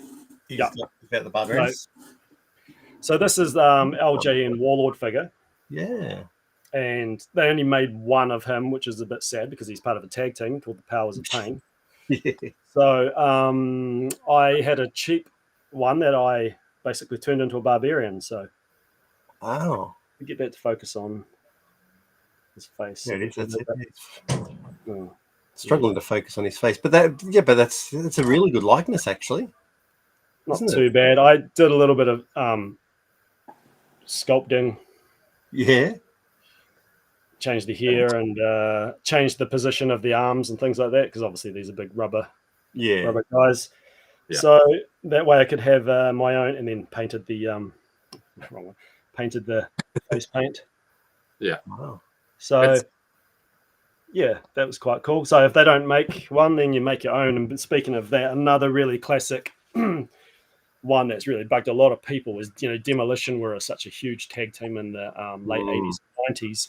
And LJN only ever made Smash. They never made Smash. They only made X. So this is the figure they made. This one's been custom painted by me, so I like to do a bit of custom action figure stuff. Yep. So this is just the original rubber figure, but been repainted by me, and I've changed the face paint. Yeah. But because they never made his tag team partner, I found one on Trade Me that was really cheap, and it had the nose chopped off, and it was really rough condition. And so I've made Smash. So it's actually really good, actually. Yeah. Good. So I've chopped the arms and screwed them back together and glued them, and then put some sculpting on, and so it's basically the same figure, exact same figure. Yep. And I've just done a bit of extra sculpting. Is that his classic teapot move, is it? This one? Yeah. Yeah, I know. But so this is one of the customs that I'm quite proud of, just because it's I finally get to complete the tag team. It's got a good sheen to it as well, like the paint job. Yeah, on the face, glossy paint and damn, mullet and receding hairline, and so receding hairline. Trying to be accurate. Yeah, that's awesome. You got to make a Repo Man version of them. Only for you. We got Stu. I've pulled out. I've pulled out a couple of Galaxy Rangers now. Oh, okay. Well, g'day, Stu. Stu's in the UK as well, and Stu's got a channel under Universal Toy Collector, and also on Instagram. So he does a lot of a little bit eclectic as well. So predominantly, I suppose Star Wars, G.I. Joe is his main, but he does dabble in others, a little bit of Motu as well, and Marvel Legends, certain characters, and My Little Pony apparently. Oh, he's a brony. We're just throwing that one out there. Sorry about that. All right. So this is I don't know, hopefully you're still in the chat there, Dave. But this is Wade's Galaxy Ranger. Yeah, so this is Zachary Fox. So he is in pretty condition. He's got his hat. He's just missing his holster. You can see where the hole is there. Yeah. So we have a gun would pop into. So the one I've got, which has got a holster on, I think it's Doc Hartford. So he is there, and I don't know if the action feature works on that. Maybe not. Anyway, this pulls down something supposed to happen at the back. Yeah. Not sure. Not sure what happened there, but I've got Shane Gooseman as well, so he doesn't have his hat. So this is the one which was sort of based on that sort of, Clint Eastwood sort of good, the bad, and the ugly character. Oh, yes. So, he's got a little bit of yellowing on him, actually. It's like he's peed his pants a bit. So I thought that was his natural colour, to be honest. Yeah, You shouldn't tell me He's getting old, so. So that one here, that did work from there. So so I'm pushing. Hang on, I'm pushing the button now. Yep. It does a little bit, but moves a bit. It's quite hard. But then I'll just show you the little badge as well, so everyone can see this. This thing's almost always lost in loose figures, so that's it there. Oh, that's the badge. Okay. When were these released, Wade? 88, 87. I'll just see if I've got the. Okay. Was that after Brave Star or was it before? It was after. Yeah, so they sort of, because they look very similar, don't they? Sort of. Yeah. But Adventures of the Galaxy Ranger was an amazing cartoon first and foremost. So, the fact that the toys came out, it's sort of incidental to that. So, I'll just turn the torch on my other cell phone so I can see what the actual year is on it. Yeah, it's got 1986 Gaylord Productions, which is what was it, Gaylord? Yeah, Gaylord Productions. Yeah, okay. And they were via Transcom Media. Gaylord and Transcom. Coming out with the good words. Any of it. Ahead of their time. Must have been a smash hit. Yeah. So it's quite cool. Did you ever watch the cartoon, Wade? Or no? Yeah. I watched the cartoon when I was ironically it was screened when I think I was in high school, or early high school. So that was one of my vices. But I watched a few of the cool cartoons when I was sort of at high school. I started watching Gargoyles and things around then too. So, Gargoyles. Love it. I've got an almost complete Gargoyles vintage collection as well. So I'm just missing a couple of the vehicles, but I'm at the point now where vehicles just take up too much space. So I mean, we'll appreciate that. What about the castle, the Gargoyles castle? Oh, yeah, that's cool. No, I haven't got that again. That space. My last really big purchase. I know I lie. I did get the classified G.I. Joe Rattler. That's sitting in a box in the garage because it arrived not long ago. But my last big purchase before that in terms of space was the Super 7 Cat's Lair. Now that's a massive playset. That's huge, right? Yeah. We were just amazed how big it was when we took it out of the box. So that's sitting in the outdoor room. But now it's Space Supreme. I've got a USS Flag, which I know Andrew's got one proudly in the background. So I've got that there, but it's missing a few bits. And we thought Lee would help me build a custom case for it to sit on. So then we could I could display a few of the other vehicles and things on it. So that's what I did. I built it's a mobile case that it sits on, and it's got shelves so the vehicles sit underneath it. Yeah. Turtle Toy Box is saying, sorry, all my accessories are stored in shoe boxes. I've been extremely surprised I haven't lost anything. Sorry, Lee. I was going to say, Andrew, would love to see, because Wade has the flag, and I talked about, I'll help you. We'll build, some various designs for elevating it and on casters and things. That like G.I. Joe Berg and all that sort of thing. They cut the shape of the flag and then they raise it and put all that. I thought about that, and then I went, no, I think I'll just go to classic. I'll just digress a second, but if I go down there, there's there's cameras. But anyway, so I'll build a like a cupboard for it, and it's on wheels. Storage area, isn't it? Yeah. So it's one of those sort of like centerpiece things. And it's you can move it around. Georgie is Stu's wife, actually. So I think Georgie does some stuff with Stu sometimes, a few live streams, helps him out. Stu does a big one each year for the last 3 years, I think. It's like a 24-hour live stream to raise money. Oh, yeah. So, it's off the top of my head, I can't remember. It's for children in the US. There's a special fundraising for that. And Georgie is a bit of the brains behind that and helps him a lot with that. And also does she's got like an Instagram, my I think it's My Sweet Collecting Life, I think it's called. I don't expect you guys to remember, but I guess I'm just introducing you to all these people. They might reach out and sort of go, hey, love your stuff or whatever. So cool. No, we'd love yes, Stu's going, yeah, I'm a brony. Dave's still here. So yeah, he's got Galaxy Rangers on a Sunday morning. Sweet. Oh, nice. I just wish I've still got the shows on the cartoons. I've got DVD collections of them, and I just wish you had put some toys out of the spaceships from that line, because they look really cool. But yeah, unfortunately, they made the horses, which I've never seen a horse from that line, but I did ask I found in Florence. I found a vintage toy shop, and I know that these were Galaxy Rangers were mainly released in Europe. I think, and I did ask if he had any. He doesn't really get many in, so well, from what Dave says, it sounds like they're really hard to find, like super hard. They're rare. He's saying he should be able to pull the arm down so the gun is in the holster, then the button on the back flicks the arm up, drawing action. That way it doesn't work. It didn't work. Okay. Yeah, just broken, I think. Yeah. We'll send it to Dave because he'll fix it.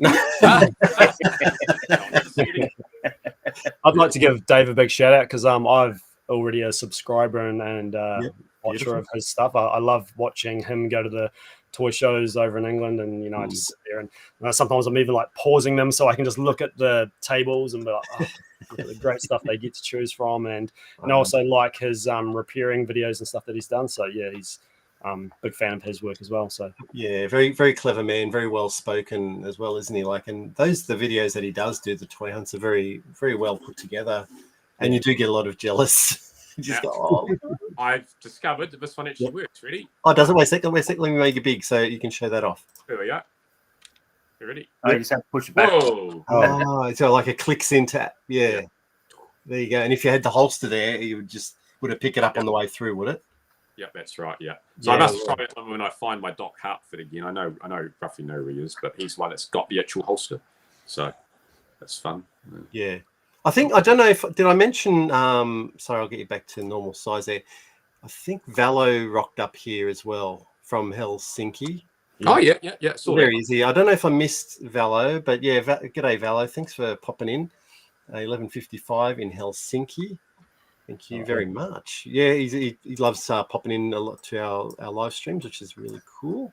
Lee, it's up to you. Are we calling the customs party your favorites, or you've got I probably missed the thing where you said favorites. I just thought I'd grab some good talking points. That's good. Whatever works, man. My friend. But I've got one here that is a favorite. So you're gonna. Okay. Make you big. You are big. Actually, well, no. So yeah, this will. I guess I'll start here. So it's kind of this is customs and favorites, but obviously, a fan of Master Universe and He-Man, and this is a custom I made a long time ago. My first ever custom, and it was just a really, just a cheap He-Man, and I already had some paints, and just thought, Wonder Bread's cool. I'll probably never find one in New Zealand, and splash of paint, and I'll make my own. Yeah. So Wonder Bread, the same paint job I made like 20 something years ago, and in the meantime, I come across one of the maroon weapons, so of course I had to buy that and put that with them. So that's the first little one there, and then the second one. This is and one the weapon. That weapon that he's holding. Yeah, is that like from the many weapons, like the many faces? Yes. Yeah. From one there. Okay, that's excellent. Well, it is, or it potentially could be from a Wonder Bread He-Man, but it's more than likely it came from a Many Weapons. Yeah. So it's molded in the browny maroony color. Yeah. And then next one I'll show off is another custom I made. So I picked up a cheap faker who's my favorite Master of the Universe figure character. It's just a repaint of He-Man. And and then the arm was broken.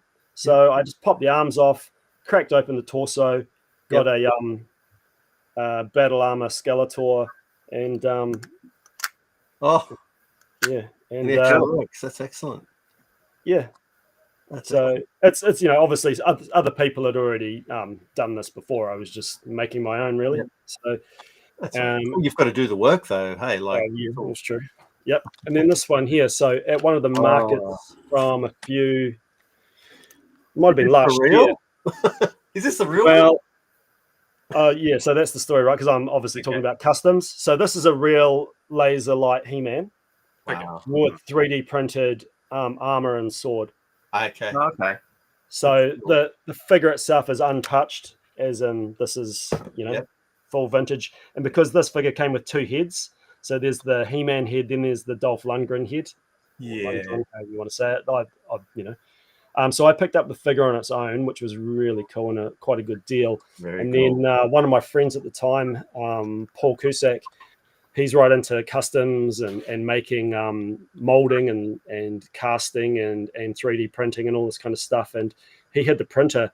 So I said to him, hey, if I bought the file, would you print it out for me? And he went, yeah, no worries. And he actually bought the file, and the file came with the file to print another He-Man and all the armor and stuff. So he printed out a set of armor for me, a set of armor for himself, and the figure for himself. And so I painted the figure from scratch for him, and then painted it up for myself.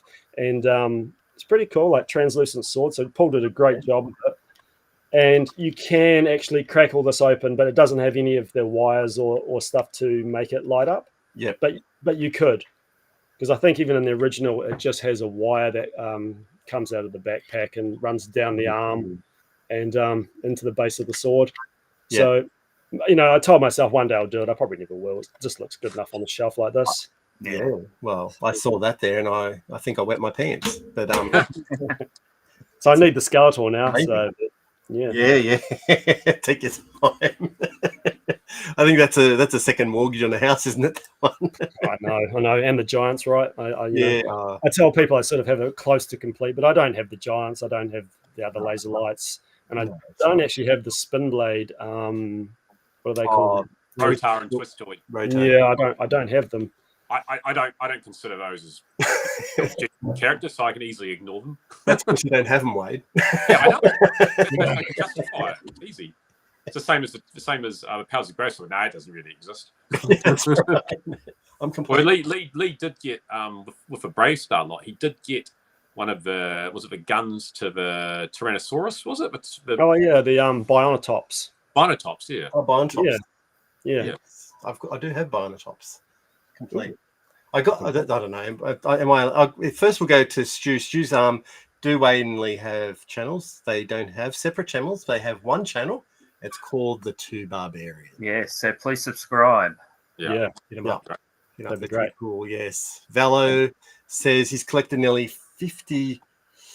I think it's the text. It's not Valo, it's a text. MLPs, 50 MLPs in 16 months. Mostly G1, so it's Transformers.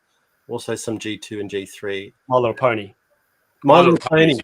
Thank you. Yeah, Lee's a specialist in channels after that garage sale. No, toys. Sorry. Well, actually, earlier this year I sold a whole bunch of carded My Little Pony. My wife's friend's uncle had a toy store / bike shop in the 80s in the west coast of the South Island, and when he closed down the shop, all the stock just got put into storage for years and years.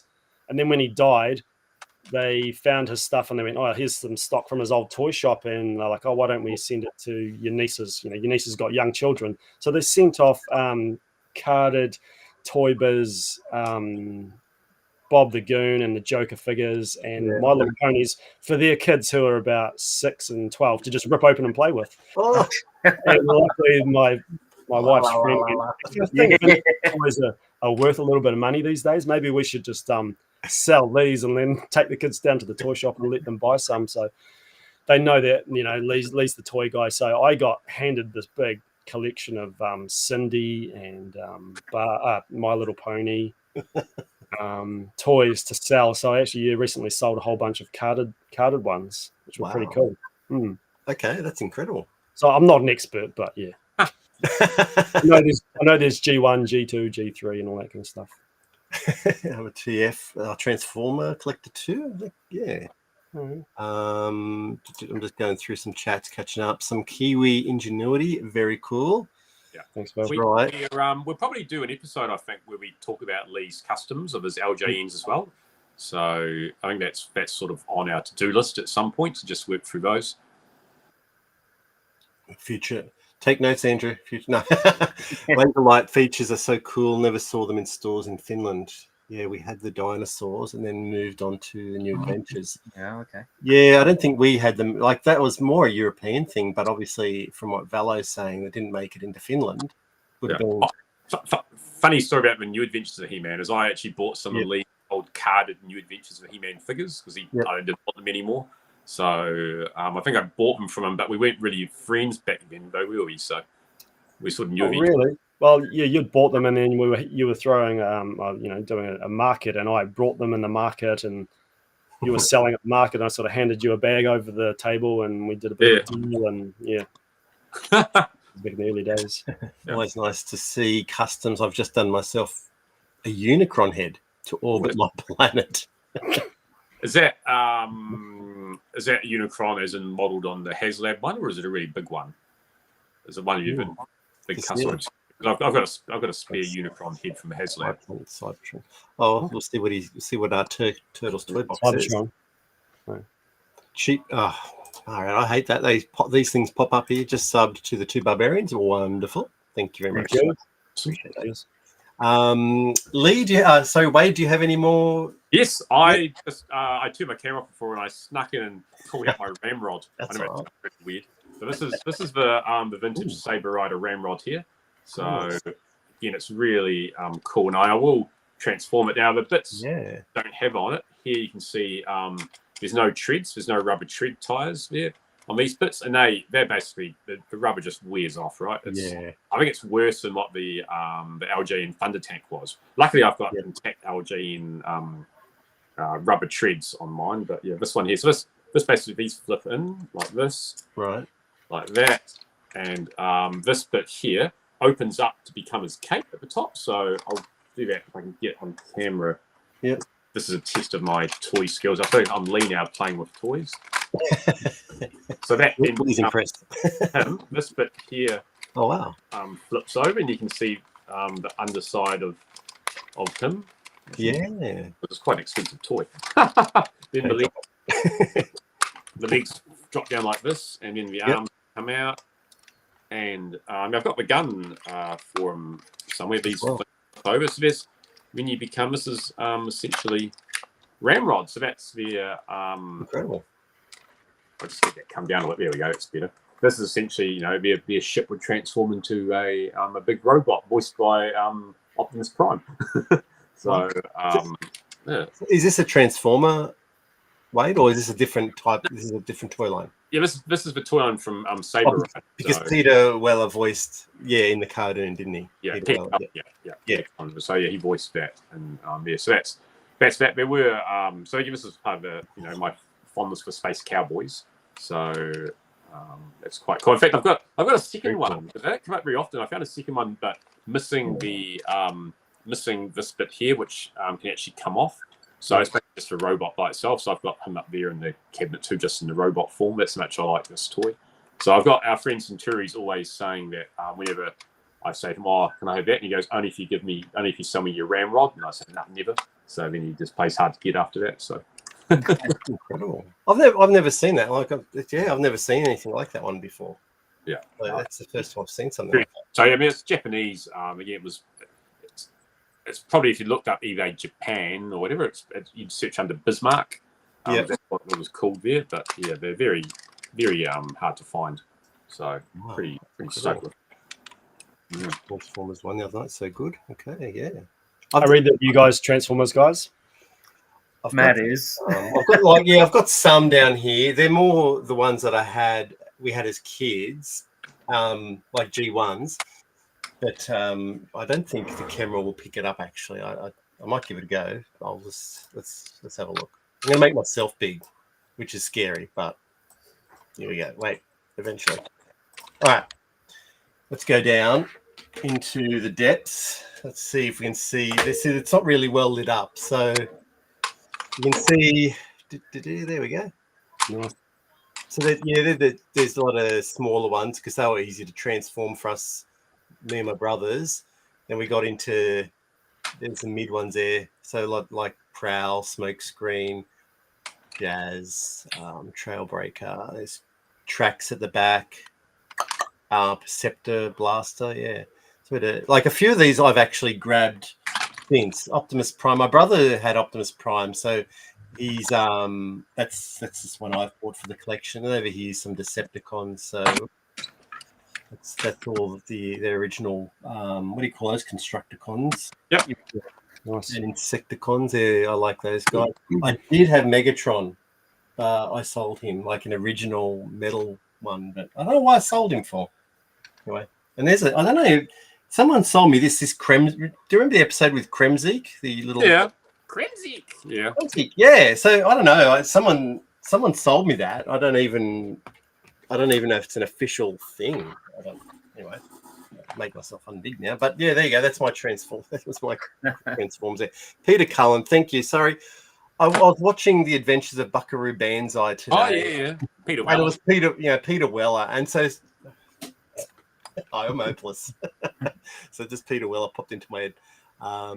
Hey Turtles Toy Box, Retro Tinker saying my brother-in-law gave me his childhood G1s the other day. So stoked, yeah. Okay. Yeah, you'll have to show us something. I still can't transform them. Yeah, it's a challenge. Yes. You see, I feel that if you did a challenge with Wade and Lee about transforming Transformers, they'd nail it. And I know. I'm trying to transform my Rambo back into spaceship. Film it. Yeah. Well, actually, I'm not a Transformers guy at all. You're not at all? No, I own a grand total of about 5. I don't even have one. Oh, there you go. Shameful. Absolutely shameful, Andrew. Yes, I know. I'll have to give you a Beachcomber. I'll find Beachcomber for you and I'll give you him. He's my favourite. Is he easy to transform? Yeah, he was just like so simple. Like you just sort of basically like there he is there. You kind of just flip his legs up like that. Yeah. Slow down. Taking notes. Keep up. And then there's like you chuck his arms in, and there you go. You got your little June buggy, like just like, and he's broken. And he's gone. Yeah, in the bin. It's all good. Yeah. I like see. So Phil's he's on the same wavelength. I like the little ones because they're easy to transform. There you go. Yeah. I really appreciate the engineering that goes into them. Sure, so I like looking at them, and Wade just has so many. There's a lot of modern ones and a lot of vintage, and I just sort of tried to stay away from collecting, everything that I had as a kid and everything that takes my fancy. Just too much money, not enough space. So I've stayed sort of right away from them, and that's why I've just only got a select 5 that I've quite liked. But whenever we get someone a lot, I'll definitely I love the challenge of trying to transform them and just figure it out and examine the engineering and see if I can get from both modes without, cheating or looking it up, whatever. Instructions. Yeah, but so I don't have the desire to collect them, but I appreciate them. I just pick them up now and again whenever they sort of come around. So I mean, it's such a big line that you can't go. Oh, so much. Oh yeah. I have my favourites. I think Springer is my personal favourite Transformer. For that, so I've got fond memories of the 1986 Transformers the movie. That's where I love Springer from. I have got some nice masterpiece ones of the Transformers, which I'm quite happy with. Yeah, but, I mean, the thing about the G1s is generally they're nice looking vehicle modes. The robot modes look silly, right? So because I actually like the robot designs of them, generally more so than the car form. In the car form. So I like to have most of my Transformers transformed, except for maybe Ultra Magnus. I quite like a couple of them. So that's what MP's Masterpiece 05 came with, a Kremzik. Yeah, it did actually. Yeah. Okay, so I understand what MP means now. That's cool. Okay, still can't find my G1 Starscream. It's driving me nuts. Hunting Soundwave at the Adelaide Toy Fair tomorrow. Well, I hope you. Yeah. Transformers aren't too hard to find, I feel. They're just pricey, right? They're just pricey. Pricey, yeah. So that's what I was going to ask too, is there a toy that you had as kids that you haven't got back yet? So you play with it as kids, because you become adults and you're buying all your stuff back that you lost. Is the same with me. Is is there one you just can't get? You've stumped them. No, I no. Stump the Barbarians. That's our new video. Not really. I'd have to think really deep and hard. There was one up until earlier this year that I was really looking long and hard for and could not find. And then it came up on local Trade Me, and it was a bit pricey, and I didn't go for it. And then I kind of regretted it because it was in the package, and I hadn't seen it. And to me, it was so nostalgic. I think I was about 7 or 8 years old and got this gift set for Christmas. And so actually, if you don't mind, Matt, put me. Yep. Make you big. Oh, I know what this is. You know what's coming, Wade? Yeah. Spoiler on it. Yeah, there it is. It's Holy dooly. Oh, That is a big set, that one. Yeah. wow. The other world. The Other World. And, who made these ones again? Arco. No, Yeah. Wow. can't even see me. So That's incredible. yeah, so when I was 7, I didn't get this set. I got a set, and the set that I had only came with a couple of the figures. This way, the figures and this bird. Okay. And so, like Andrew was saying, what I was really looking for was this bird and the other 2 figures. Oh, And yes. these little chip things up here. Yeah. So this is what I was looking for, and because this came up, I was sort of like, oh, do I let it get away? Like, I just haven't had any luck finding it, and sorry, that's blurry. I don't know what's going on, but yeah. So, I can't remember the name. These are amazing, these sets. yeah, this is called The Other World, and they're bendable wire figures, so they're not very. I don't know.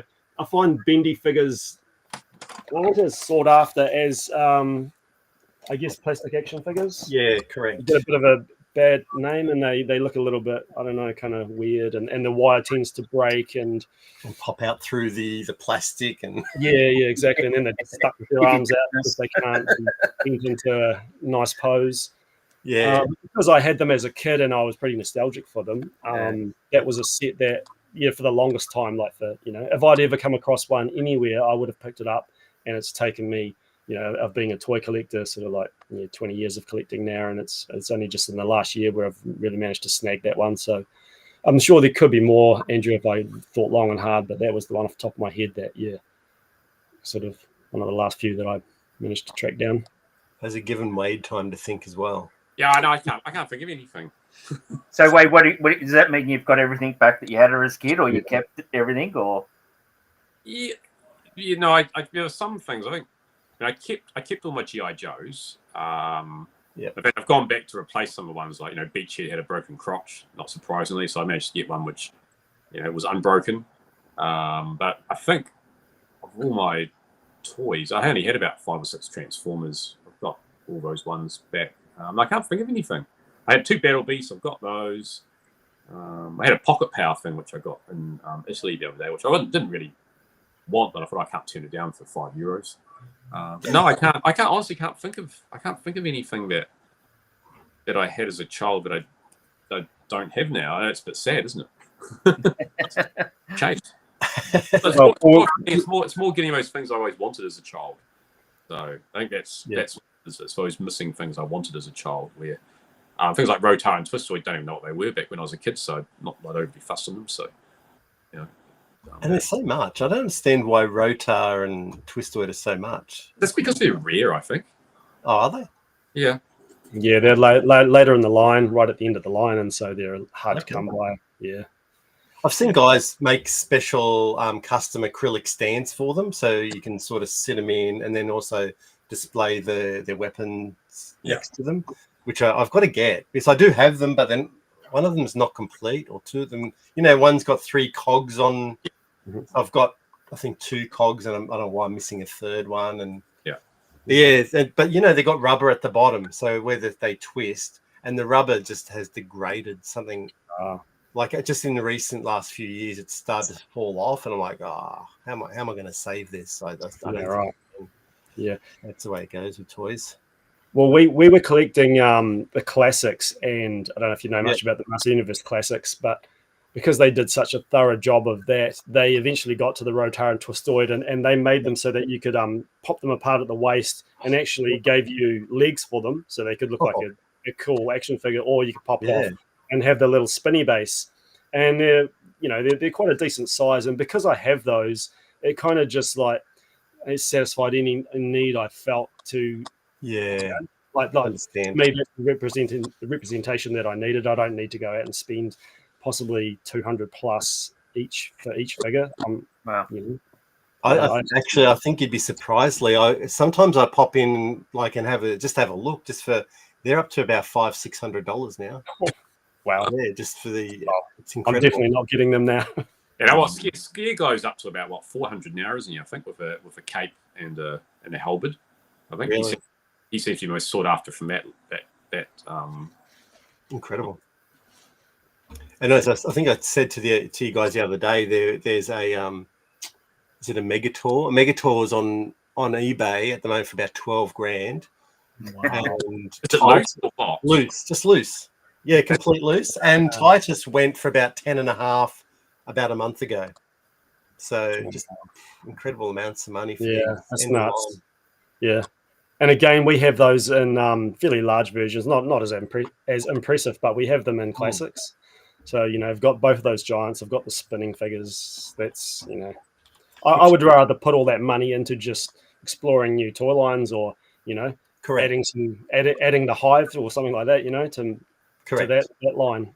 Yeah. Or, if you won Lotto, you'd go, okay, I'll splurge and get those. But when you're a collector, you're not going to go, oh, look, it takes $12,000 to buy this figure. You can spend it on. Just can't justify it. Yeah. It's crazy. Yeah. Well, that's a bit of a lead in. I want to show you guys the pictures that you have sent me because, so we're heading up to 2 hours in about 15 minutes. So I'll just go through the chat quickly and we're going to and then we'll get into these pictures. Phil's saying they were expensive back in the day, so I never had many either. The combiners were the go. So it's the G1s, I imagine, that Phil's talking about. Stu's impressed with Andrew's Sky Striker sitting on that's a recent acquisition. Well, if I could be so bold for a second.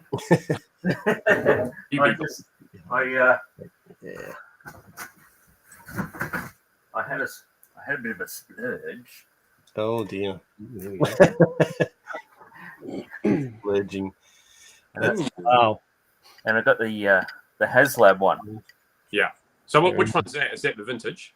No, it's the HasLab. Okay, I've got the HasLab one too. Yeah. Yeah. Nice. I didn't get a chance to pick it up before, but but I'm keen to display that one. Okay. It come with seven. Was it like seven stickers? Yeah, it's just incredible. And they're O-ring ones. Yeah. Yeah. Yeah. Stretch goal bonuses. Yeah. Oh, were they? Yeah. Yeah, they're just it's incredible. And they're all unpunched, but they're all O-rings sort of thing. Nice. Yeah. Are you going to open them, Andrew? Have you got all the Night Force figures, Andrew? Just for the no, I haven't. I mean, I've only gone down the G.I. Joe rabbit hole in the last sort of like couple of years, haven't I, Matt? Yeah, 12, 18 months maybe. Yeah. So and I mean, I do like the O-ring type of figures, and so and G.I. Joe, so just a big rabbit hole to go down. Oh yeah, we know that. Yeah. I mean, especially with those accessories. They're all individual to each figure. Yeah, but it is fun. I mean, to track them down and put them together and things like that. It's very therapeutic. Yeah, we've got a spare building Sergeant Slaughter's baton lying around at the moment, and a few other fun bits. So we've to figure out something to do with that, don't we, Lee? So yeah, so cool things. I had a sneak peek when I was young, but I honestly do not remember him ever having a microphone. So I don't know what happened. Maybe I took it out of the pack and the microphone just fell straight out. I didn't see it or anything, but I don't know what it was. I've gone back and got one with a microphone now, but that's the strangest thing is I had that toy, but I do not remember the microphone with it. So you might have lost it straight out of the packet, Wade. yeah, I must have done. Yeah, It's open and it's gone. Yeah, you got excited. Yeah. I won't stop. I'll stop rabbiting now, and I'll let you bring up some of those photos. Oh yeah. Sorry, mate. Sorry to interrupt. Right. Dave didn't. Well, yeah, Dave. I think I remember him saying that he's only learned about the other world a couple of years ago, so he never knew about these box sets either. So yeah, they are very cool. Yeah. Also saying that they're cool as well. He's never seen that. Turtles. I had a box prime sell for 150. I think people are over optimists. Yeah. Oh, that's cheap. Yeah, it's very cheap. Yeah, I have the bird. It sits atop my castle. Ah, okay. Oh, cool. I guess there's so Dean from Totally Taylor Retro Hunters. He's also got a YouTube channel. He lives quite close by. Well, a couple of hours closer to Andrew than me. So yeah, he'll check you out as well. Cool. And you can check him out. But yeah, I've already discovered Dean and also Scott Crusher. I had already probably subscribed to both their channels. I think I found them through looking for Toxic Crusaders things, possibly, or Muckman, who's my favorite turtle figure, and through them I'd found those guys and thought, oh, cool, there's some Aussie guys, basically local to us, to this part of the world, and check out what toy collecting's like for them, and watching them go to toy shows and seeing their collections. So so that's who we sort of hang out and go to these collecticons with these guys. Nice. Scotty and Dino. Would love to get the Toll Toys Death Star again, but again, gee. That's you're right. He loves his old toys man in New Zealand, doesn't he, Mark? So he loves his old toy packaging. Yeah, they're expensive because everyone wants to complete them. Yeah, that's right. I can live without them. Probably can too, to be honest. Don't need these big ones. I just recently traded my HasLab Sky Striker. Oh, did you? Oh, okay, Stu. It's incredible. I think we're just at the end here. Does Wade want to sell his HasLab unicorn? An offer. Make an offer. Oh, I do love my unicorn. Not for sale. I've got Delvian Seek, Andy, Delvian Seek. Hello all. Thanks for contributing to my chilled Sunday morning. You're welcome, Andy. Thank you. Okay, well, I'm going to get into the pictures now. I just got to try and this should be pretty easy to figure out, actually. I think this is it here. Yeah, share. This is it. All right. Let me have a look here. So this is. Oh, it's Lee's. Yeah. So we start with Lee. I'm just going to chuck us over here. So this is the way the picture came through. I'm just going to try and make it a little bit bigger, I think. Yeah. It's really bad lighting too, so sorry about that. But yeah. So let's start. I think, can we do top shift? I think that's there. Are you using that old digital camera from the early 2000s, Lee? That's probably the way I sent them an email, but hey. So there's your that's your Wonder custom, and this is when I did a little wee in my pants when you're seeing laser. Oh yeah. Yeah. So there's a few. Yeah, exactly. Blackface. Yeah, you can spot them, right? Yeah. So I'm sure other Motu people can, but let's go down. Yeah, because this is pretty mind blowing as well. That's cool. Oh. Yeah, very cool. It's some of my favorite stuff, really. As a kid, before I even got a Master of the Universe figure, I got 3 Galaxy Warriors for Christmas. I'm thinking like 1984, 85. Yep.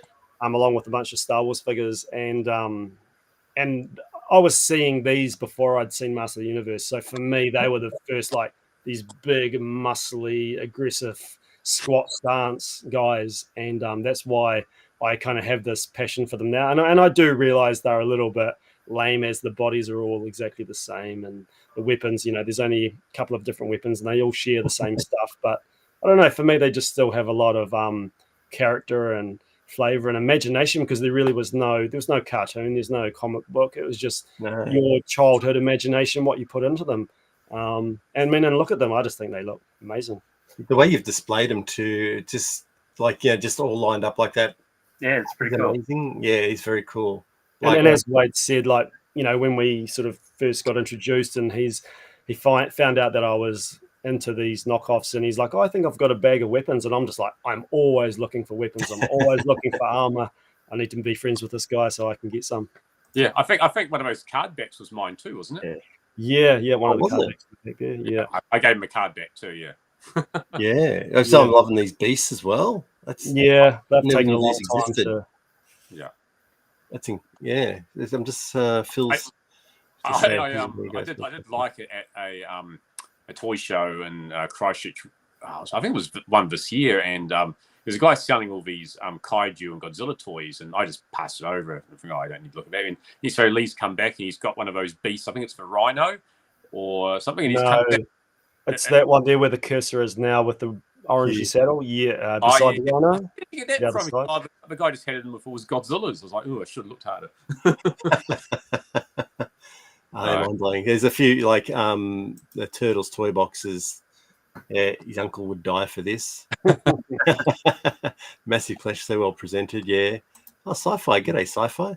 He's in Canberra. Sci-Fi. G'day, mate. Go and check out Sci-Fi's channel as well. Sci-Fi, go and check theirs out. Why have I stuffed that up for? Phil's asking how long you guys been collecting for. As an adult, I've probably the thing that got me started collecting toys was seeing the Master of the Universe reboot. I think it's 2002, 2003. Yeah. I watched that. It just came on TV, and I was like, "Oh, great! I used to love He-Man," and it come on, and I thought, "Wow, this is actually really well done." Oh, what about those toys I used to love? And that's where it snowballed, and just yeah. I guess what that's 2003. So. Yeah, getting up to like 22 years. 20 plus years. Now. Yeah. I was around that same time too. So yep. You guys seem to have like come into it together, and you just got this passion together. Like you've done this journey together, haven't you? Yeah. Jules, we've got Jules popping in. Thanks, Jules. I don't know if you've said hello earlier, Jules, and I've missed it. I apologize. Jules is a very supportive person, always in everyone's live streams, Jules, and pops into the collecticons all the time as well. So we love seeing Jules. We're going to go to the next. Double. It was a double clicker. Oh no, there you go. All right, so aliens. Yeah. There's some Centurions up here. There is, yeah. There's Californian raisins. Californian raisins. Yeah. Have you noticed the California raisins are next to the Max Rebo band? And Wade mentioned before that I'm a musician. I play bass in a covers band, and so I have this little thing now where I see vintage toys with instruments. So I kind of inclined to pick them up and maybe make a little band. So and that's cool. I know this is very incidental and very minor, but these here, this panther and this tiger are from, must have been, I don't know, the 80s or 90s for the NRL. Yeah. Oh, that would have been New South Wales. Early 90s, I think. Early 90s. Yeah. Would have been known as the New South Wales Rugby League back then, and they all had like this. Yep. Yeah. Well, so there's the panther and tiger anyway. But yeah, they're highly sought after now. I mean, they originally came at petrol stations. If you see any, buy them for us, because Lee and I, we only have a couple weeks. Yeah. Okay, I'll look out for them. To be honest, I've never seen them. Yeah. Didn't know these existed. What's the Asterix ones? Are they just like vinyl figures or something? They're not. They're from 1982, and they're from, I think it's called Cloud. I don't know. They're very, I guess they're made in Europe somewhere. Okay. Yeah, he'll probably get to a photo soon where the collection is all displayed. But yeah, that's actually one of my favorites as well. So there's a couple of Rambo, and I like because you're a little bit like us in regards to me. I just get a couple of characters from that line to represent the line. Is that what you like to do? Yeah. So what are these ones over here? So most of that is Cops and Crooks. Okay. So that's a Hasbro line, sort of like giant, oversized GI Joes with O-rings. Okay. They were future cops, and the gimmick was they all had strip caps, little paper strips that you'd put in, and all the weapons will fire off a cap and make a loud pop and smoke. So like Thunder Punch He-Man almost. Yeah, like Thunder Punch He-Man. Yeah. Okay. So that was my Skeleton Warriors. Skeleton Warriors. You got the horse. You got the cycle. You got the cycle The there. Cycle's not in. I do have it. It's just not in that picture. Not in there.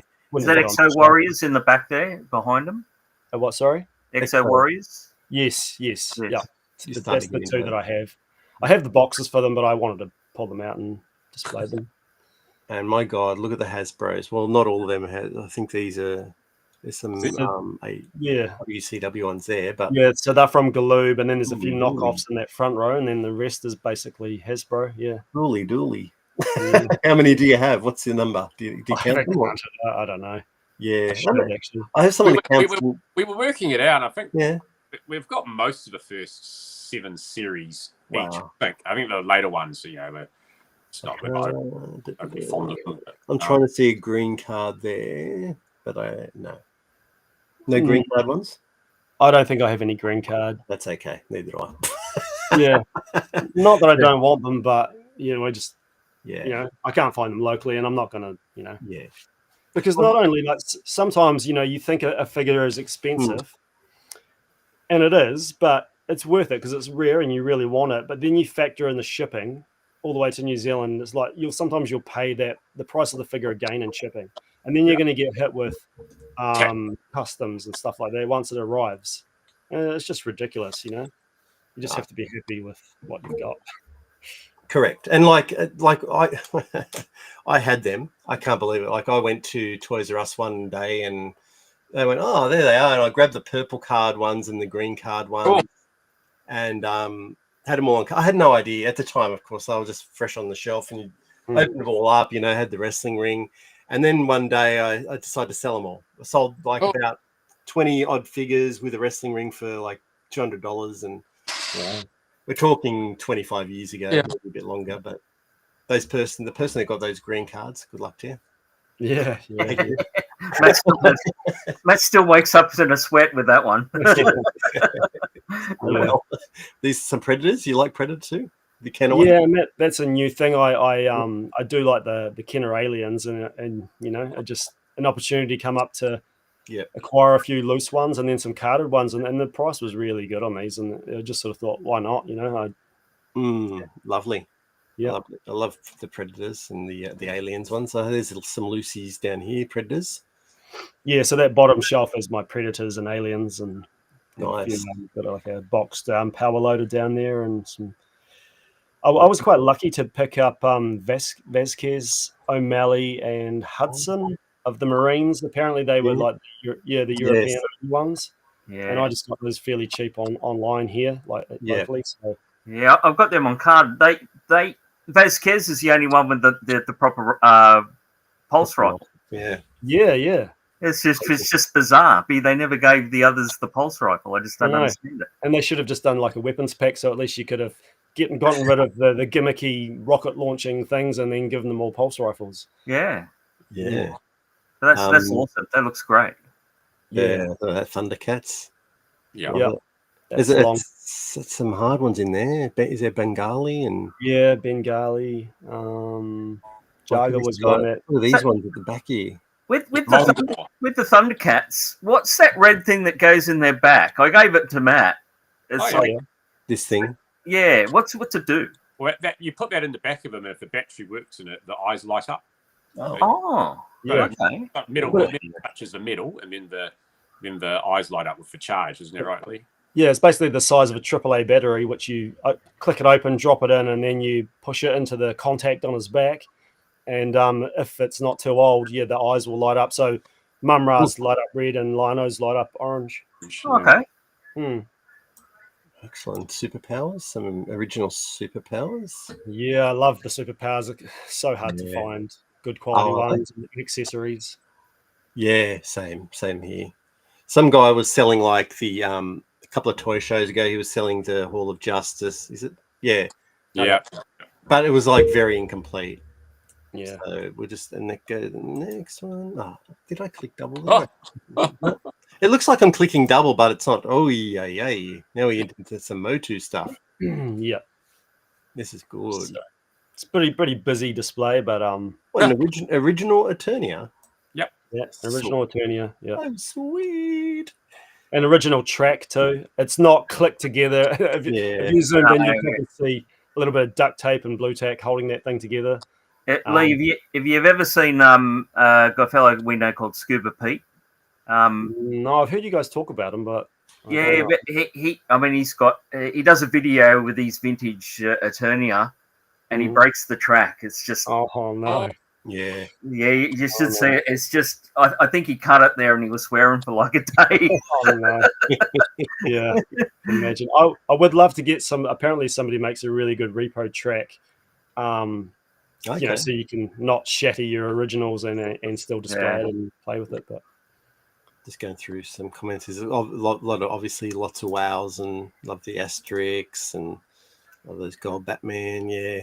Nice, it's all like a wow, 8 wow, 21 NAVIC.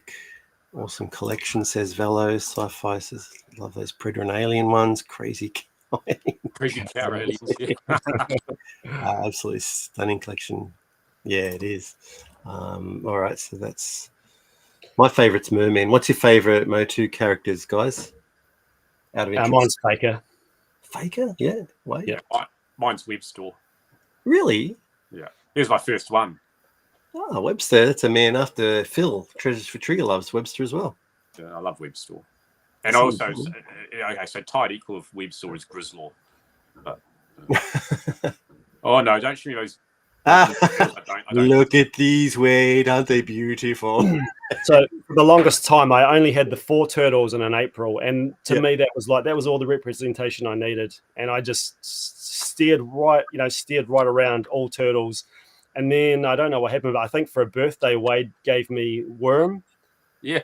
And then I was like, this is really cool. And then I'm a plumber, and I went around to his house and did a wee job for him. And he paid me with action figures, and he gave me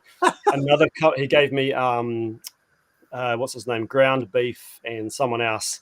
And next thing I'm like looking online, I'm picking them up at shows, and wow. Like I recognize a lot of these guys, right? But I don't really know. Besides, they're just wacky and far out. And as you said, Scott and Dean, and Phil, a lot of these guys love these turtles. There's a lot of love for these guys in our community. Yeah, if those guys might point out that in the middle there is a Scratch the Cat. Well, that's a 3D print. That's the same guy that printed, that one. The same guy that printed the laser He-Man weapons. He also printed up that, and he printed up a bunch of them, so that I could paint them up for myself and Wade and Simon. Ooh. And he also printed a huge one, which would probably be about 12 inches tall. And I also painted that and sent it back to him. Okay. So I do like tinkering with that. And then in the other corner there, you'll see the 2 basketball guys. So one of those is kind of a known variant, the white shirt one. But that's not a white shirt one. I've basically just taken my time and painted up a common red shirt to be the expensive variant, because it's just fun and I've saved some money. Wow. Usually these monster ones down here. So is this the first wave of monsters? Yes. Yeah. Okay. Because I think from I remember it. And then there was another wave, I think you said. And there was that had the creature from the Black Lagoon one. And and they're worth a pretty penny, that next wave. So Metalurgic too, isn't it? I think that's from the next wave. My favourite one's this one here. Mer Dude. Is that what it's called, Lee? Oh, there's Mer Dude. Mer Dude. Either way, he's my favourite. With Scratch, I mean, fans are still saying, well, they're making they're redoing some of the harder ones to get, just as, I'm using the same sculpts roughly that Playmates are doing now. And will they actually do a Scratch? And if they do a Scratch, then what does it do to this to the market for other Scratches? But honestly, if people buy toys as investments, I just don't. That doesn't appeal to me. I just buy toys because I like them. If I have to pay more for a certain toy, that's fine. But I'll never buy a toy solely viewing it as an investment, the way that some people do in the market. And it's got a bit out of hand with that way. So, sorry, there's a question there too. Is Galaxy Fighter Pegasaurus complete with reins and both horns? Good question. That's a deep question. No, I don't have the reins, and both horns are broken, and they are just horns I made. So there you go. But I actually have 2 Pegasauruses, and one's a color variant, which I just bought because I'm nuts for that kind of stuff. And a second one came up, and I bought it, and then it turned out to be a very different shade of brown. So wow, neither had horns and neither have reins, but they both have wings. This is your classics. So this is classics, and when we were collecting classics, they would give you posters. Yeah. And so that poster there is Etheria, which is the planet that Shira and that takes place. And so that's my obviously Shira Classics collection, and then to the other side of that is it sort of merges into New Adventures, and then that's the New Adventures map, which is like a solar system map from. Okay. So that's Horde World. Yeah. Okay, I didn't know they did that. That's cool. And what's down here? Is this? So that's more turtles. So that's the main. So there's the 4 brothers, and that's for turtles who weren't cool enough to make it into the display cabinet. The display cabinet's more for the ones that are a little bit more rare and obscure, and I find this is just kind of like the main line, really, I guess. Yeah, the cast, main cast. Yeah, do you have any of the play sets, Lee, like the sewer play set or the Technodrome, any of those biggies? Unfortunately, I don't have any. I don't even have the turtle van or anything, believe it or not. And I would like them, but I'm really limited on space, as you can tell how densely packed these shelves are. Like, it's a real struggle. Every time I get one figure, I'm just like, where are you going to go? There's no room. Like, it's a whole operation to everyone move over 2 mil. I've got to squeeze this one guy in. One shuffle over. Yeah, shuffle over. Oh, here's the giants up the top here. The classics giants. Yeah, that's very nice.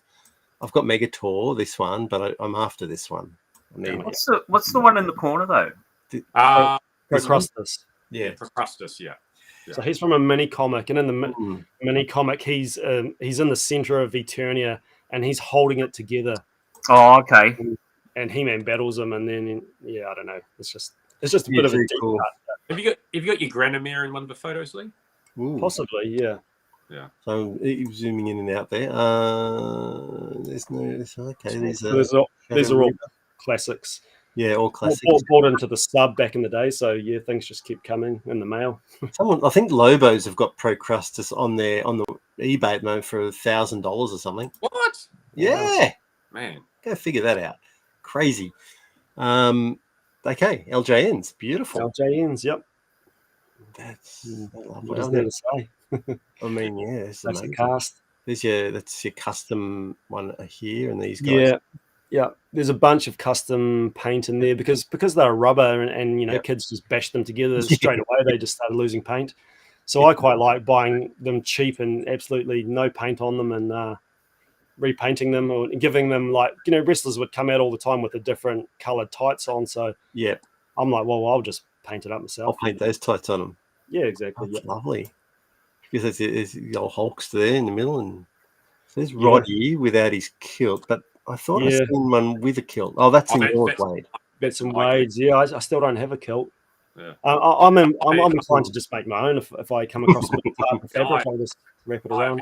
My family's originally from Scotland, so I wore a kilt to my wedding. So I do have I'll pay any price to get a kilt for Roddy Piper. So I did. Totally thought a custom. I did a custom with 4 undercover, and so happy with them. Oh, is it the Turtles? Hogan, yeah. No, he's talking white shirt. Donnie. Donnie. Yeah, Donnie. Oh, the Donnie, the basketball one that you're showing. Yeah. For Jordan number. Yeah. Yeah. So I'm just going through a couple of comments here. Still waiting for my little pony and kid. Space. The one thing collectors have the issue collecting colors. Very true. Very true. Cool. LJN. Is it difficult to find stuff in New Zealand? Surprisingly not, to be honest. It's good to hear. Seems to be quite a lot, really. But still goes for really good money, overpriced, especially the later series. Yeah, Blackstrap Andre and stuff. There. I'll leave the Hasbros. Wait, let me just go back. So which go to where is an Andre? Oh, here's the Blackstrap Hogan down here. That one. Is that your proper one, Lee, or is that the custom? No, so that's actually a custom one. Okay. But you do have an actual blackstrap, Andre, somewhere. I do. I've even don't borrow, but I'll just if you look on the side here, there's Oh, there he is. Huh. I do have them. Oh, you do. But the one that you're this one's custom, which was probably the one in the photo, and I made this out of an Andre that was covered in red marker pen, so he was pretty much destroyed because it leaches into the rubber. Yeah. So I've fully repainted the skin, painted the black strap on him, and I actually sculpted him sideburns because Andre the Giant always had the bushy sideburns. But recently, in a big lot we acquired, I got an actual original black strap. Yep. And it's quite a dorky, ugly figure, but it's legit. And these things will go for like I don't know, like 200, 300 US. Yeah. It's crazy. Wow. Incredible. So, and because I picked up this guy for about 30 NZ dollars and just painted and made my own, like, I don't know, did the job for me. Awesome. That's awesome. All right, I'll just flick over. I think this was... Truly. Sorry? How many photos did you send through? It was about 15, 16, something like that. Yeah, that's all right, yeah. Must be kind of getting to the end of it. Batman, just Superpowers Batman. Oh, there's this Inspector Gadget. A trolley turtle up there. Yeah. That was a space issue. It's like, all right. He's riding on the back. I love how Brave Star's just chilling in his chair in front of his set. Yeah, that's a good Brave Star collection, hey, with the wagon as well. Thanks. Yeah, that came together so fast. It was crazy. Like we bought the big lot, and then the next thing I know, I'd never thought I'd have a Fort Curium, and one just turned up. And believe it or not, I got that whole set for about $75. Wow. Incredible. Oh no, it was crazy, and that set also came with the gun for the Bionatops, which is I could probably sell that for $50, but I'm just hanging on to it in case I ever get a Bionatops. They got a couple of new superpowers down there, I see. Yeah. You're getting the odd one. All sorts of stuff tucked in. Oh, all right. So this is more. Is this vintage?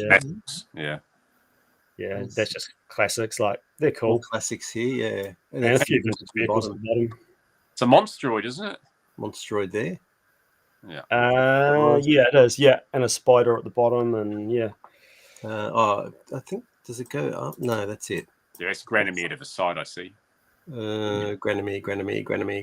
Oh no, don't worry. It might be in the next picture. Okay, let's go. We'll go there. Yeah. Wait. Oh no. Oh, one of the beginning. Back to the beginning. Yeah. That was it. We didn't see the sectors. Very cool. Oh yeah. Wait a minute. Wait. Where's the sectors? I'm going to stop sharing for a sec. Talk amongst yourselves. I'm just going to go searching because there were sectors ones there before. Yeah, there they are. There. Why did? Oh, is it going back? Oh, I just had to go a bit more further. That's why. Okay. Oh, I might have doubled up, did it? Yeah, that's all right. We'll just think that. Let me share again and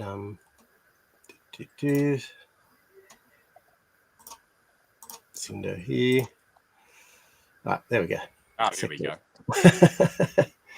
That's it. That's beautiful. So that's one of my pride and joy displays. Obviously, I don't have the hive, but everything fits in that little cabinet quite nicely. And another thing going back to customs and stuff is those flying bugs. When I bought them off eBay, each one came with one wing. Okay. And basically, I just used the one wing as a template and found some sort of holographic foil, stuck it to some kind of thick or sort of thin perspex, I guess. Yeah. Flexible plastic. And I basically just made my own wings for them. So they've each got one original wing and 3 repro wings. So you got like a little bit of a talent there for custom stuff, haven't you? Like, you got a whole bit of like there's a bit of VTR, retro tinker, collector thing going on in there as well. Yeah, instead of DIY, like I'll just fix it up with duct tape and. I'm impressed. Oh, here's some asterisks. Yeah. Wow. So they're the figures, Andrew, that are from those boxes.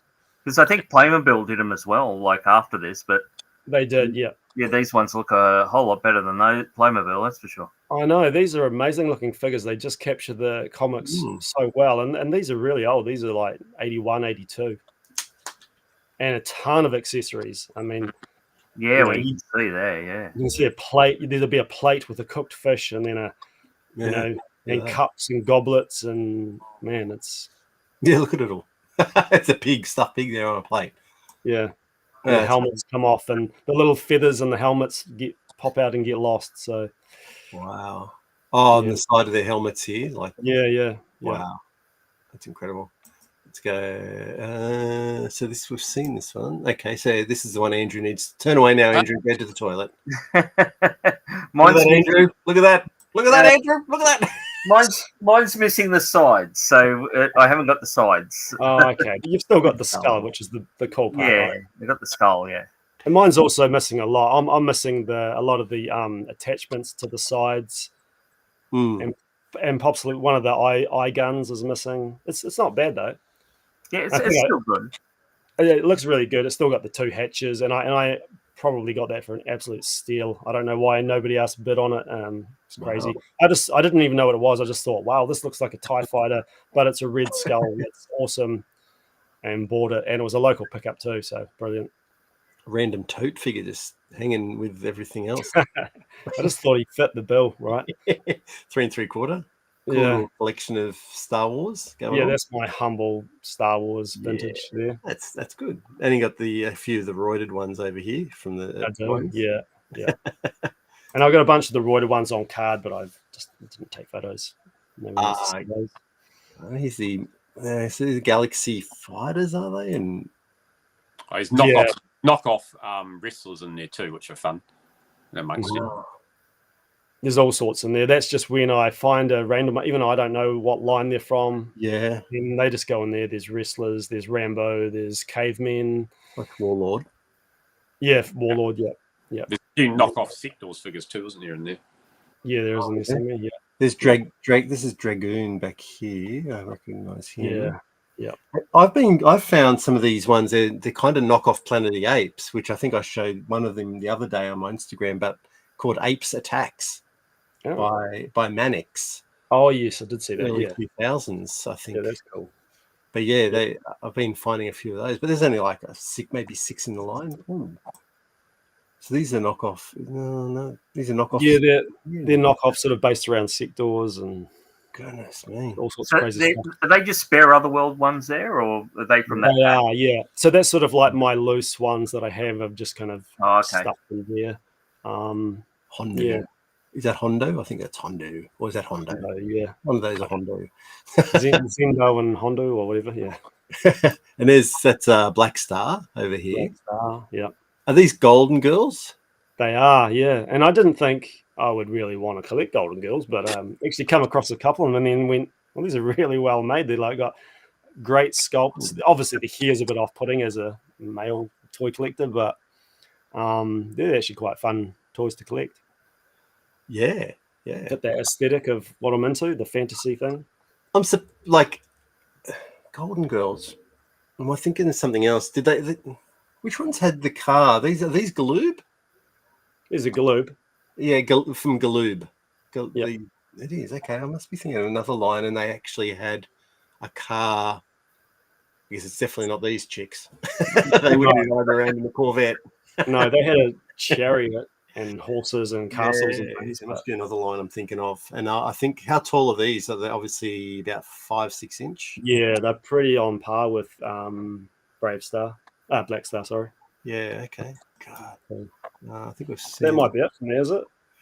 Yeah, I think that will be. Yeah, that will be it. Yeah. So let me stop sharing that. And I think Wade, you only sent three through. I thought Lee would send through a few, and I thought, well, I don't want to double up too much on the same stuff in the same collections that we've got. So I thought I'd send through just a few photos of some, just some of the random bits and pieces I've got on display without sending through the whole 360s of things. So that's in my study where I've got classics Castle, Grace to classic Snake Mountain. So that's huge, isn't it? It takes up a lot of real estate. I mean, I've got just some random things stuck in the middle of it. I've got some of this Super Sevens, the worst figures in there, and I've got Merman's sitting on top of something from Aquaman and the Lost Kingdom, one of those things. So I quite like mixing and matching sort of modern toy lines if I think they go together well. Yeah, yep. Which is there's the Eldor. Yeah. So what are these ones? These cat ones down here? Yeah, they're Mythic Legions. Mythic Legions. I quite like. Obviously, a big fan of Thundercats and things, and those sort of I like the Cats ones, the ones which you can mix. They're not quite the same scale as the Ultimates or Classics figures, but they're probably a little bit smaller. But I do like them. So, and I've just stuck various hoods and cloaks on them to make them look cool, and just a bit of fun. And things. Like, what's this one? This is a Marvel Legends Sabertooth cat. Yeah, that's a Sabertooth cat. Yeah. So there you go. Zabu, yeah. Zabu, that's right. Yeah. I'm just going through, and there's a Skeltron or Helcon, is it? Helcon Warrior Elite? Skullcon. Helcon. I know what Helcon. Skullcon. Yeah. And what's this one here? Is this the Merman? That's the Merman sitting on top of that. That's right. Seahorse from the Aquaman, the McFarlane range. Yeah. Oh, okay. Yeah, it looks really cool just sitting on that. That does look very He's got control over things. So I've got, there's a little Classics Cringer there just up top. Oh, I've seen him up there, yeah. Cringer there's like a beholder next to it from Dungeons and Dragons. So I do just mix up that display. I take things off, and then there's some The Witcher cave or snow trolls down the bottom too. Just lurking around. They're sort of like things that sort of fit in with, they could fit in with the Classics line. So it's a real sort of a bits and bobs. But it's got that it's got that feel, like as you like the barbarian-y type thing. Yeah, the whole feel, He-Man and everything. So this is Savage He-Man, but he seems very tall. It's just the perception, just because it's so close. Oh, okay. Put him close to the camera, so he's tall. I've got gold next to him as well. Yeah, he looks bigger than the giant. Yeah, he does. Yeah, that's Chris Star over here. Yeah, like they look. Is this the new one from Marvel Legends? Yeah. I got that one too because I've only got one Chris Star, so I thought that'd be cool to hang out with the little fella. Yeah, there's a big brother now. Oh, he's Galactus. Yeah, so that's we'll have a bit of a cosmic display, and I stuck Dragon Man in there too because I'm running out of real estate for space for big figures. So I thought, he can just sit there too, even though he's not. Is that the HasLab one? Yeah, it's the HasLab one. Yeah. So the story around the HasLabs is that the Sentinel effectively went for EB Games here, and then they basically cancelled it on us in New Zealand. I kicked up a big stink about it. I went on this show called Fair Go, and obviously they didn't like that, so they ended up sending about another 30. They sent out 30 about 30 to New Zealand, and then we got them so long after everyone else that the HasLab Galactus and the HasLab Sentinel basically came out New Zealand at exactly the same time. That's how delayed they were for the Sentinel by the time we actually got them here. But yeah, so I like to think that I was the saviour of Sentinels for New Zealand. So but I do that Galactus is just such a cool figure, and I just stuck some cosmic figures in there. So because Fairgo was a national TV show that would like the stick up for the small man, getting shafted. And so Wade went on and they went into his toy room and filmed his toy room, and they that's excellent. filmed him on a green screen, and him and the interviewer were shrunk down on his toy shelf, and it was all about how he was getting shafted out of his pre-order that he'd done. And, it was a bit of a local legend, in the toy circuit. That's excellent. I love that. That's a great story. I still have people. Yeah, I still have people. Here's a I'm a big Hellboy fan too. So here's some of my that's the Mezco Hellboy figures from the comic series up front, and there's ones from the movie series at the back. So there's a couple of rare ones from the comic series I don't have. There's the Alien, and there's the Killgraph, the big cyborg gorilla, which I don't have, but I love that Hellboy line. So I just tried to send through a few different photos of what I thought Lee wouldn't be putting up for some of the modern figures. So no, good. Yeah, I do. I've got pretty much all of the character options, classic Doctor Who figures, and just other things. I thought I'd put up a few things that you may not have seen before, or No, it's excellent. Well, I mean, obviously, eventually, but we'll both do a. I've lost my screen. I'm going to stop sharing. Yeah. There we go. Yeah, eventually, I guess you'll both do toy room tours on the channel. So I guess that's something future for you. Yeah, people who watch the channel, they can just check out your channel. But in the meantime, we've gone way over. Like we're 2.5 hours, so I know it's getting late over in New Zealand. It's 11:15 now. I will just show you something though. I did mention this out, Matt, for you to have a look at. We talked about it the other day. Yeah. So, I thought you will have you can PM me afterwards and we can sort of work something out for this little white Hogan, which is surplus to requirements. Sounds lovely. I think we'll just leave it there. I think there's a lot of draw as this comment probably wrapped a lot of the comments up, jaw dropping stuff. So thank you very much. Awesome. Yeah, thank you very much, everybody. So there you go. I think I thought Valo would appreciate it because we were talking the other night, like a week ago, to Geek Strong, and he mentioned Golden Girl, and I knew Galoob made them because Valo told me last week. So thank you. I learned something. So thank you very much.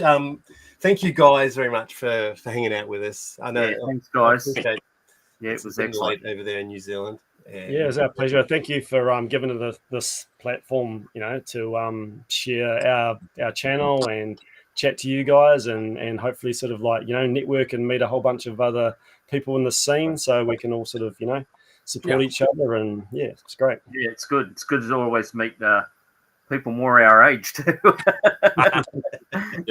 No, it is. And that's what it's one of the major things these days when you sort of get deep into your collections, meeting other people and sometimes even supporting each other by giving or selling or whatever you do, sorting out piles and giving each other toys and helping each other with each other's collections. It's really it's part of the whole package. Really, it's fun watching each other's collections grow.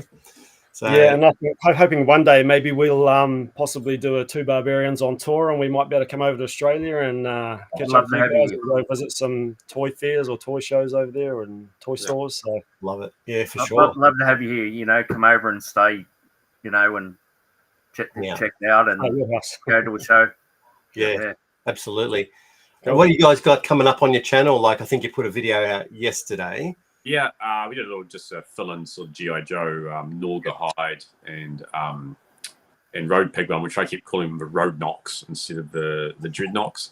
So our channel we'll be filming with Simon. So we might do some Thundercats and something else which Simon quite likes. But we've got a map.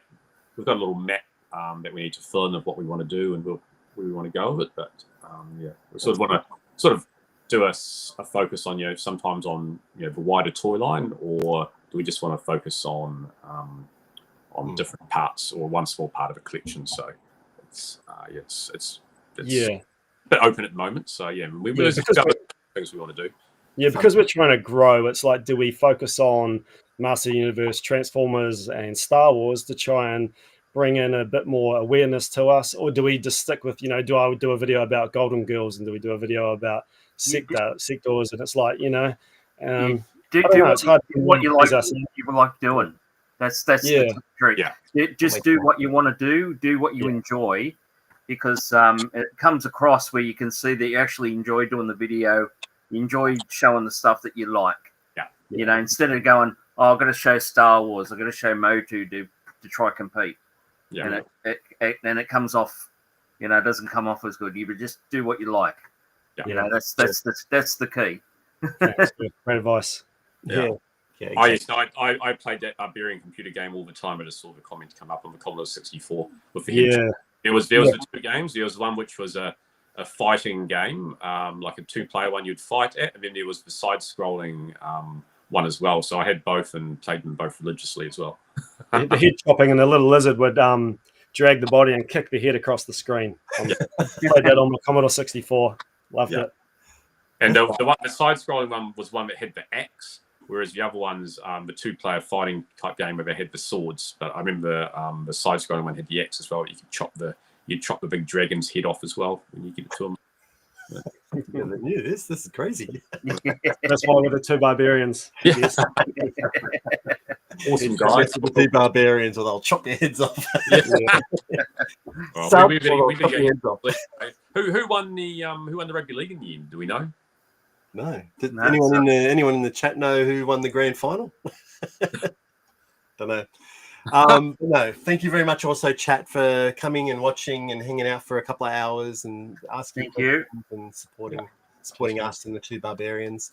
Get in there and sub these guys up and watch some of their videos, because leave a comment and thank you. Right, it's interesting, and you can see, like, as this is what Andrew said, just like when you have passion for something, it comes across in videos and people enjoy it.